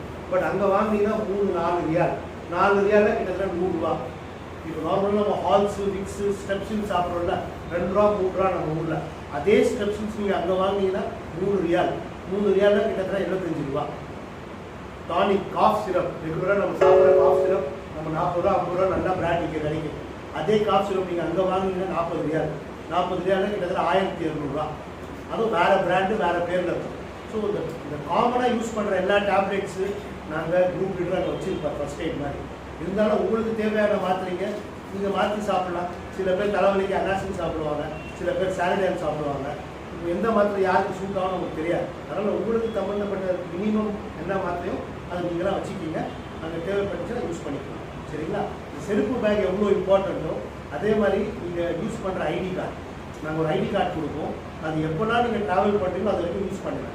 அதில் எங்களோட கான்டாக்ட் நம்பர் இருக்கும், லோக்கல் சவுதியோட நம்பர் இருக்கும். இன்கேஸ் நீங்கள் ஜியாரத் பண்ணும்போது, தவாஃப் பண்ணும்போது எங்கேயாவது மிஸ்பிளேஸ் ஆகிட்டீங்கன்னா அந்த ஐடி கார்டு இருந்தால் தாராளமாக யாராக இருந்தாலும் ஹெல்ப் பண்ணலாம். இன்ஃபார்ம் பண்ணி எங்களுக்கு கூப்பிடுவாங்க. நீங்கள் பண்ண வேண்டிய ஒரு முக்கியமான விஷயம் என்ன அப்படின்னா, மக்காவில் போய் ஜித்தாவில் முடிஞ்சு நேராக மக்காவுக்கு போய் ரூமுக்குள்ளே போகிறதுக்கு முன்னாடி ரிசப்ஷன்லேயே அந்த ஹோட்டலோட விசிட்டிங் கார்டு வாங்கிக்கணும். எந்த ஹோட்டலில் தங்க வைக்கிறோமோ அந்த ஹோட்டலோட விசிட்டிங் கார்டை வாங்கி உங்கள் ஐடி கார்டு கூட வச்சுக்கோங்க. ஸோ நீங்கள் தவாஃபில் எங்கேயாவது போனீங்கன்னா தெரியாமல் ரூட்டில் மாறி போயிட்டீங்கன்னா அந்த விசிட்டிங் கார்டு காட்டினாலே போதும். அதில் க்ளீனாக மேப்போடு இருக்கும் எங்கே ஹோட்டல் இருக்குன்றது. மணிலேருந்து 9 மணி வரைக்கும் இருக்கும். சம்டைம் எப்பாவது ஒரு நேரத்தில் நீங்கள் அசர் நமாஸ் போறீங்க, அங்கேயே தங்கிடுறீங்க, மகரிப் பூச்சி இஷா பூச்சி தவாஃப்லாம் பூச்சி நீங்கள் 10 நாள் வருவீங்க. வரும்போது அங்கே சாப்பாடு இருக்காது. ஸோ நீங்கள் முன்கூட்டியே பிளான் பண்ணிங்கன்னா உங்களுக்கு தேவையான சாப்பாடு. இப்போ நீங்கள் 2 பேர் போகிறீங்க, ஆல்ரெடி பிளான் பண்ணிட்டீங்க, நான் மகரிப்பு போனால் இஷா முடிச்சு தவா முடிச்சு தான் வருவேன், 11 மணி ஆகும் வரத்துக்கு அப்படின்னா உங்களுக்கு அது தேவையான சாப்பாடு நீங்கள் எடுத்து உங்கள் ரூமில் வச்சுக்கலாம், வந்து கூட சாப்பிடலாம். ஏன்னா எமர்ஜென்சி சொல்ல எதுக்காக வச்சு போயிட்டீங்க அப்படின்னா அட்லீஸ்ட் ஃபோன் இருந்தால் ஃபோன் பண்ணி குரூப் லீடர் சொல்லி அவர் எடுத்து வைப்பாங்க. எப்போவாது ஒரு வாட்டி. இதே நம்ம டெய்லி பழக்கமாக வச்சுக்க முடியாது. ஏன்னா அவ்வளோ பேப்பர் திருப்பி சாப்பாடு பார்சல் பண்ணி வைக்க முடியாது. நீங்கள் இருக்கிற ஹோட்டல்லேயே உங்களுக்கு புஃபே சிஸ்டம் அரேஞ்ச் பண்ணியிருக்கோம், எல்லா சாப்பாடும் அதில் கிடைக்கும், தாராளமாக இருக்கும். உங்களுக்கு தேவையான சாப்பாடு நீங்கள் சாப்பிட்டுக்கலாம்.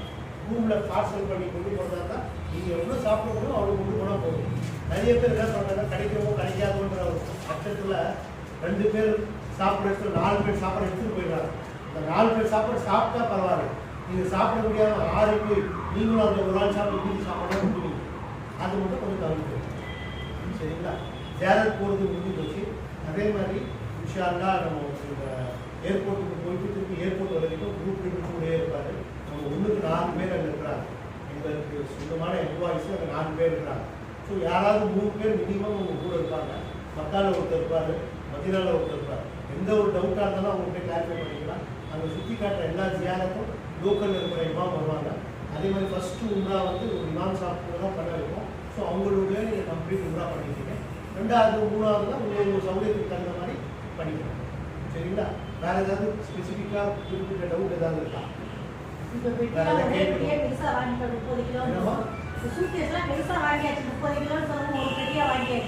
தாராளமாக எடுத்துட்டு போகலாம். எவ்வளோ பெரிய சூட்கேஸாக இருந்தாலும் எடுத்துட்டு போகலாம். அது 2ஆக வச்சுக்கிங்க. 15 கிலோ அதில் போடுங்க, இன்னொரு பேக்கில் 15 கிலோ இல்லை. இங்கேருந்து போகும்போது அவங்க தேவைப்படாது. ஸோ அந்த இன்னொரு பேக் எடுத்து அது உள்ளே வச்சுக்கோங்க. 15 கிலோ எடுத்தால் 15 30 கிலோ எடுத்துட்டு போகலாம் ஒரே பேக்கில் கூட. பட் அங்கேயும் ஒருத்தர் நம்மள மாதிரி யாரோ ஒருத்தர் வேலை செய்கிறாங்க. 30 கிலோ ஒருத்தரால் தூக்க முடியாதுல்ல, எல்லாமே மிஷின் செய்யாதுல்ல, தூக்கி வைக்கிறதுக்கு ஒரு ஆள் வேணும். அந்த 30-40 கிலோ ஒரே ஆளாக தூக்க முடியாதுல்ல. அதனால அவங்க ரிக்வஸ்ட் பண்ணுறாங்க, நீங்கள் பெரிய சூட்கேஸ் வச்சு தாராளமாக எடுத்துட்டு போகலாம். நீங்கள் வரும்போது அதுக்கு தகுந்த மாதிரி நீங்கள் கால்குலேட் பண்ணி கொண்டு வரணும். இந்த டிரான்ஸ்போர்ட்டேஷன் மட்டும் ரொம்ப இம்பார்ட்டண்ட்டு. நீங்கள் எல்லா பொருளும் அங்கே வாங்கலாம். மக்காவில் பொறுத்த வரைக்கும் மக்காவோட மதீனாவில் இன்னும் பெட்டர் ரேட் கிடைக்கும், நல்லா குவாலிட்டி கிடைக்கும். ஸோ நீங்கள் தாராளமாக பர்ச்சேஸ் பண்ணுறது, ஷாப்பிங் பண்ணுறது இது எல்லாமே நீங்கள் மதீனாவில் பண்ணலாம். ஏன்னா நீங்கள் மக்கா டு மதீனா ட்ராவல் பண்ணும்போது இதே மாதிரி ஒரு நாள் முன்னாடியே சொல்லிடுவாங்க, நாளைக்கு எத்தனை மணிக்கு மதீனாவுக்கு கிளம்புறோன்னு. அந்த பஸ்ஸில் போகும்போது நம்ம 35 பேரோட லக்கேஜ் அதை வைக்கணும். நீங்கள் அங்கேயே ஷாப்பிங் எல்லாம் பண்ணிட்டீங்கன்னா லக்கேஜ் வைக்கிறதுக்கு இடம் இருக்காது. அது சீக்கிரமாக போனீங்கன்னா நாளைக்கு கிளம்புறோம்னா நாளைக்கு பேக் பண்ணாதீங்க, இன்னைக்கு நைட்டே பேக் பண்ணி வச்சுக்கோங்க. அடுத்த நாள் காத்தில் 1/2 மணி நேரம் முன்னாடி ரிசப்ஷன் வந்துடுங்க, எடுத்து பேக் பண்ணி உள்ளே வைக்கிறதுக்கு சௌகரியமாக இருக்கும். இதெல்லாம் பேசிக்காக பண்ணிக்கலாம். எல்லா பொருளும் மதீனாவில் கிடைக்கும். நிறைய டைம் இருக்குது மதீனாவில். அதனால நீங்கள் மக்காவில் இருந்தீங்கன்னா முழுக்க இபாதத்துக்கு யூஸ் பண்ணிக்கலாம். தவாஃப் பண்ணுறதுக்கோ உம்ரா பண்ணுறதுக்கோ. மதீனாலாம் ஒன்றும் கிடையாது. நமாஸ் படிக்க போகிறோம், ரியாதுல் ஜன்னா போக போகிறோம், ஒரு நாள் ஜியாரத் போக போகிறோம், ஒரு நாள் வந்து மஸ்ஜித் முன்னோராவிலே தான் ஜியாரத், மீதி 2-3 நாள் அங்கே ஃப்ரீயாக தான் இருப்பீங்க. ஸோ நிறைய டைம் இருக்குது போடுவாங்க. எல்லா பொருளும் அங்கேயும் கிடைக்கும். ஜம்சம் வந்து 5 லிட்டர் அளவு அது நாங்கள் கொடுத்துருவோம். ஒரு ஆளுக்கு 5 லிட்டர் அஃபிஷியலாக அளவு. அது கணக்கில் வராது, நீங்கள் கொண்டு போகிற லக்கேஜ் கணக்கில் வராது, அதை அடிஷ்னலாக கொடுத்துருவாங்க. இதை தவிர நீங்கள் வாங்கணும் வச்சுக்கணும் அப்படின்னா ஒரு பாட்டில் 2 பாட்டில், இவ்வளோ பெரிய பாட்டிலாம் கிடையாது. அந்த 200 ml சின்ன பாட்டில் கொடுப்பாங்க. அந்த மாதிரி ஒரு 2-3 பாட்டில் வேணால் வச்சுக்கலாம். காரில் நல்லா பேக் பண்ணி தண்ணி ஒழுவாமல் டேப் போட்டு பத்திரமா 2-3 பாட்டிலும் அலோவ் பண்ணுவோம். நீங்கள் பேக் ஃபுல்லாக பாட்டில் வச்சுருந்தா தூக்கி வச்சுருவோம், அலோவ் பண்ண மாட்டேன். இப்போ ஒருத்தர்னால பின்னாடி வர அத்தனை பேருக்கும் அந்த பாதிப்பு இருக்கும். எல்லாரோட பேக்கும் ஓப்பன் பண்ணி காட்டுவோம். அதனால் 1-2 அலோவ் பண்ணுவோம், 2-3 கொண்டு வரலாம் ஒரு பேக்கில். அதுக்கு மேலே கொண்டு வராதிங்க.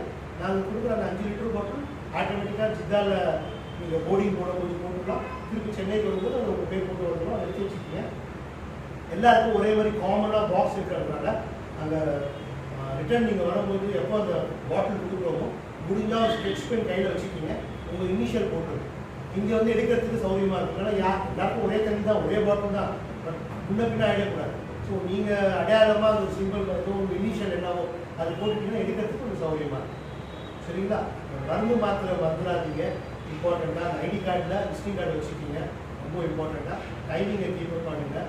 3வது 4வது வந்து ஜியாரத் போகும்போது தனித்தனியாக போகாதீங்க. நாங்கள் எஹ்ராம் துணி கொடுப்போம், லேடிஸ்க்கு அந்த மஃப்னா கொடுப்போம். இந்த காமனாக ட்ராவல் பண்ணுற அத்தனை டைம்லையும் நாங்கள் கொடுக்குற மஃப்னா யூஸ் பண்ணிங்கன்னா ஐடென்டிஃபை பண்ணுறதுக்கு ஈஸியாக இருக்கும்.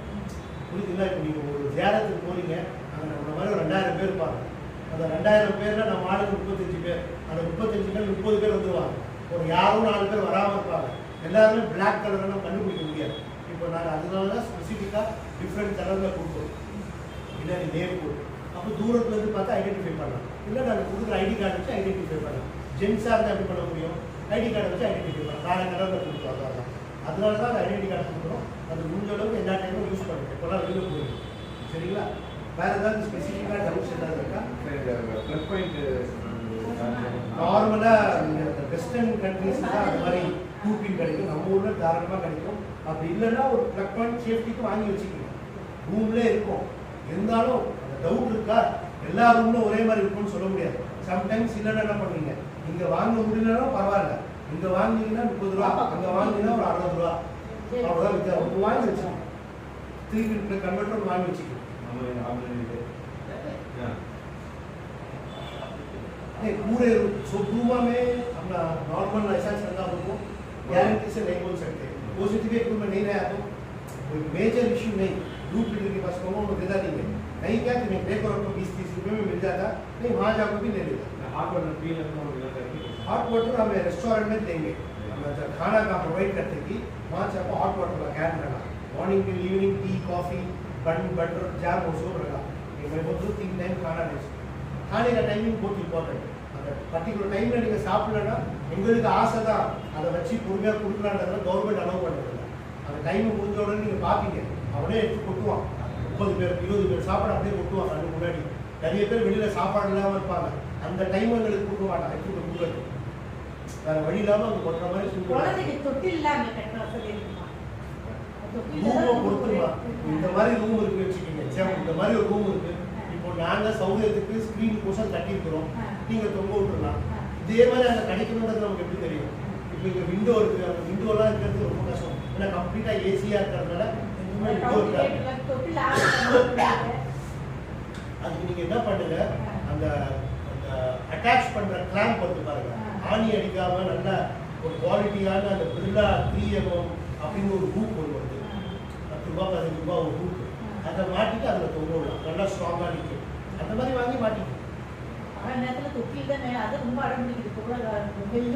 அதுதான் அது நம்ம ரூமில் நாங்கள் சௌகரியப்படுத்தி கொடுக்க முடியாது. நீங்கள் அதுக்கு தகுந்த மாதிரி யூஸ் பண்ணிக்கலாம். அதுதான் நான் அந்த இது சொல்கிறேன். அந்த அட்டாச் பண்ணுற மாதிரி கிளாம்ப் கிடைக்கும். தெரியுமா என்ன சொல்கிறது? ஹூக் மாதிரி ஒரு ஷர்ட் பேண்ட்லாம் தொங்குவாங்க, அந்த மாதிரி ஹூக் கிடைக்கும். பிளாஸ்டிக்கில் கிடைக்கும். அந்த நல்லா ஸ்ட்ராங் அடசியோட கிடைக்கும். அது நீங்கள் செவுத்தில் மாட்டிட்டீங்கன்னா உங்களுக்கு எப்படி தேவையோ கையில் கொண்டு எடுத்துகிட்டு போயிடுங்க. அதில் ஊஞ்சல் கட்டணும், கட்டிக்கலாம், யூஸ் பண்ணிக்கலாம். இல்லை ரூமுக்கும் அந்த அந்த மாதிரி நடுவில் கபோர்டு இருக்கும், அதுக்கு நடுவில் ஏதாவது இருக்கா பார்த்தா அதில் நான் கை கட்டி விட்டுருவோம். எங்கே சான்ஸ் கிடைக்குது அவங்க யூஸ் பண்ணிக்கலாம்.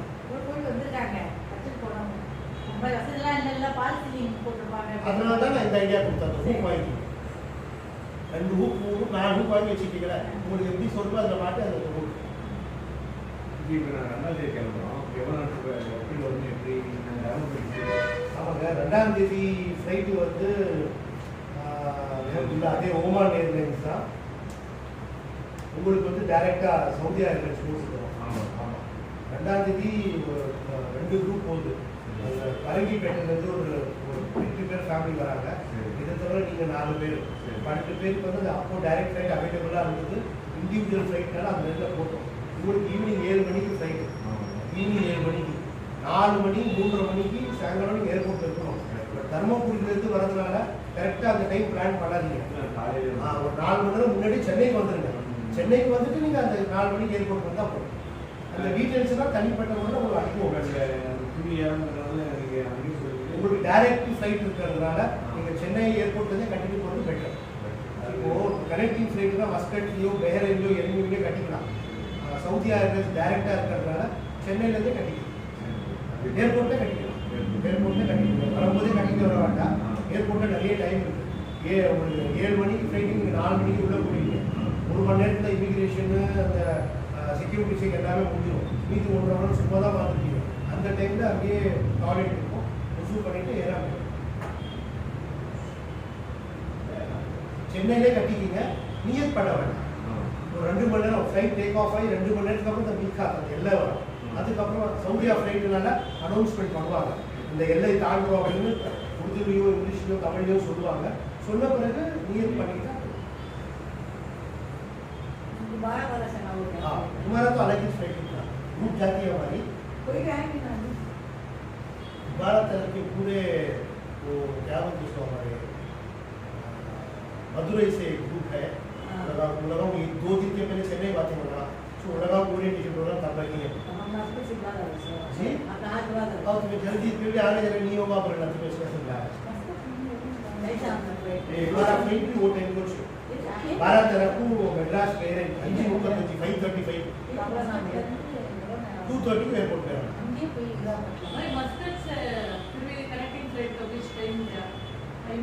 बहुत शॉर्ट टाइम 1 आवर 20 पर 8 तरह का 20 पर 8 को 7:20 में यहाँ से फ्लाइट है. 7:20 में चल जाएंगे, 10 बजे वहाँ उतर जाएंगे मस्कट में इंशाल्लाह. 2 बजे फ्लाइट उसके बाद 1:55 3.5 आवर्स है मस्कट में. तो बहुत टाइम है, आराम से इमिग्रेशन भी खत्म कर को फ्री से बैठो, एहराम पहन लो, उसके बाद जोहर की नमाज भी 5 पढ़ लो तो निकलेगा. बहरीन में 1 आवर है. 8:20 को बहरीन जाते हैं, 10 बजे फॉरन फ्लाइट 1 आवर 35 मिनट्स है एग्जैक्ट. बस half an hour maximum immigration को 1 आवर बोर्डिंग शुरू करता है. नमाज पढ़ लो, एहराम पहन लो, ऐसा इसके बाद वहाँ से जिद्दा से हम इन्फॉर्म करेंगे तुम्हें ग्रुप हमारे ग्रुप साथ रहेंगे ना. दैट इज सो तुम्हारा टिकट ही चलेगा. हमारा ग्रुप तो है, रोड फ्लाइट में जाने से तो लगा पूरे मिल को मक्के को आने. उसके बाद मदीने से हमारा क्या रियाद को वो हमें अलग से तुम्हारा क्या करेंगे, तुम्हारा टाइमिंग अलग नहीं. तुम्हारा मदीना से 5 बजे में फ्लाइट है डंपर में 3 मिनट पहले तो एयरपोर्ट को भेजा है. अलग नहीं. हाँ लोग को हम सब दूर चले जाएंगे. लगा का टाइमिंग अलग नहीं. तुम्हारा टाइमिंग तुम्हें सीधा रियाद तुम्हारा टाइमिंग अलग. 5 दिन से पहले फ्लाइट है जिसके 3 मिनट पहले इसका 46 दिया है 23 + 23 तुम्हारा 46 बहरीन जाने के लिए जरूरत है. आने के लिए दूसरा फ्लाइट 23 से वो अलग-अलग तुम्हारा से फ्लाइट में 23 था. वो अलग-अलग फ्लाइट डिटेल्स भेजा है.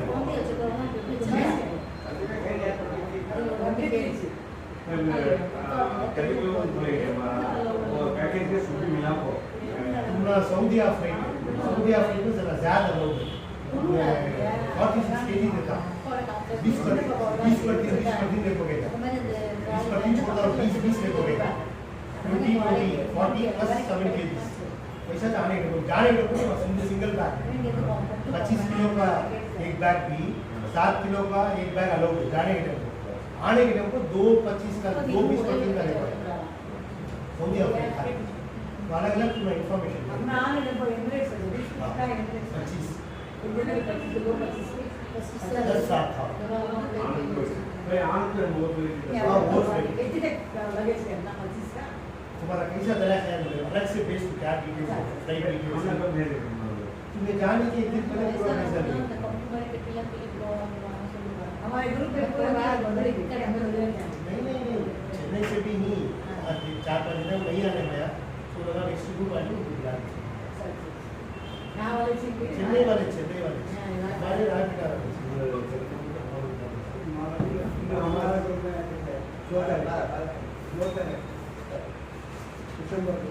दिसंबर 2 को पेपर बोला ना मस्कट चेन्नई मस्कट जिद्दा और 7:20 को फ्लाइट है 4 बजे एयरपोर्ट में आना. रात के सुबह 4 बजे. हाँ 2 तरफ को फ्लाइट रही. एक तरफ के रात को मैं घर से निकल को सुबह 4 बजे एयरपोर्ट में आना. अभी वो 2 तरफ के सुबह में जाना. हाँ 2 तरफ के सुबह कुछ हमें इवनिंग है नहीं 2 तारीख इवनिंग पूरा इवनिंग डायरेक्ट फ्लाइट. नाला तो निकल ही नहीं बता तो कैसा बना नॉर्मल लुंगी पहने से का छे जरा पूरा टाइम है सोचे सबको भी टाइम है सोचे अभी 1 वीक 10 डेज है सोचे हो सके होता चल को प्रैक्टिस कर हम नॉर्मली चलते नहीं यहाँ चेन्नई में ही बाजू मस्जिद रहता टू व्हीलर में जाते मालूम नहीं होता बट कितना कितना चलते कितना आराम से इबादत करे जाते हमारा होटल बहुत करीब 150-200 मीटर के अंदर है बहुत करीब होता है मदीने में अभी कम 100 मीटर चल नहीं क्या है गेट नंबर क्या गेट नंबर मेरे ख्याल से 314 315 हमें 300 तक वॉच पूरा वॉच एमआर मकान में ये अभी जरा सामने बुस्टर टेबल पे मिस्टर है हाँ देखे तो सामने हम दिखी हां मिस्टर है मालूम दे दिया सामने हरम ये हमारा बुर्ज क्या अल बुर्ज क्या बुर्ज रयान बुर्ज अल रयान देखे हैं वो उसके पीछे बुर्ज का सुल्तान एक डालता है वो पहला होटल बुर्ज सुल्तान होटल फर्स्ट होटल हरम से निकलते हुए पहला होटल वो हमारा 4 माह में और वो तो है ना वहाँ के है ना 100 किलोमीटर तो क्या? वो है ना 35 मीटर्स के क्या था तो उसके बाद 3 दुकान हटको आता वो देखे हैं। हाँ वो छोड़ हाँ देखे हैं। और कपड़ा होटल में क्रैश नहीं पड़ेगा 17 में मतलब उसके सामने है ना वो होटल बदला हाँ हाँ अब तो होगा होगा वो तौसीफ तेरी नहीं है सब खोल के हमारे बच्चे के देगा वन पे दूसरा कहते हैं कॉमन डाउट दूसरा कहते हैं क्या डिफिकल्ट ना वो डिफिकल्ट क्या अभी नहीं सब टाइमिंग खाली तुम्हें कीप अप करते बस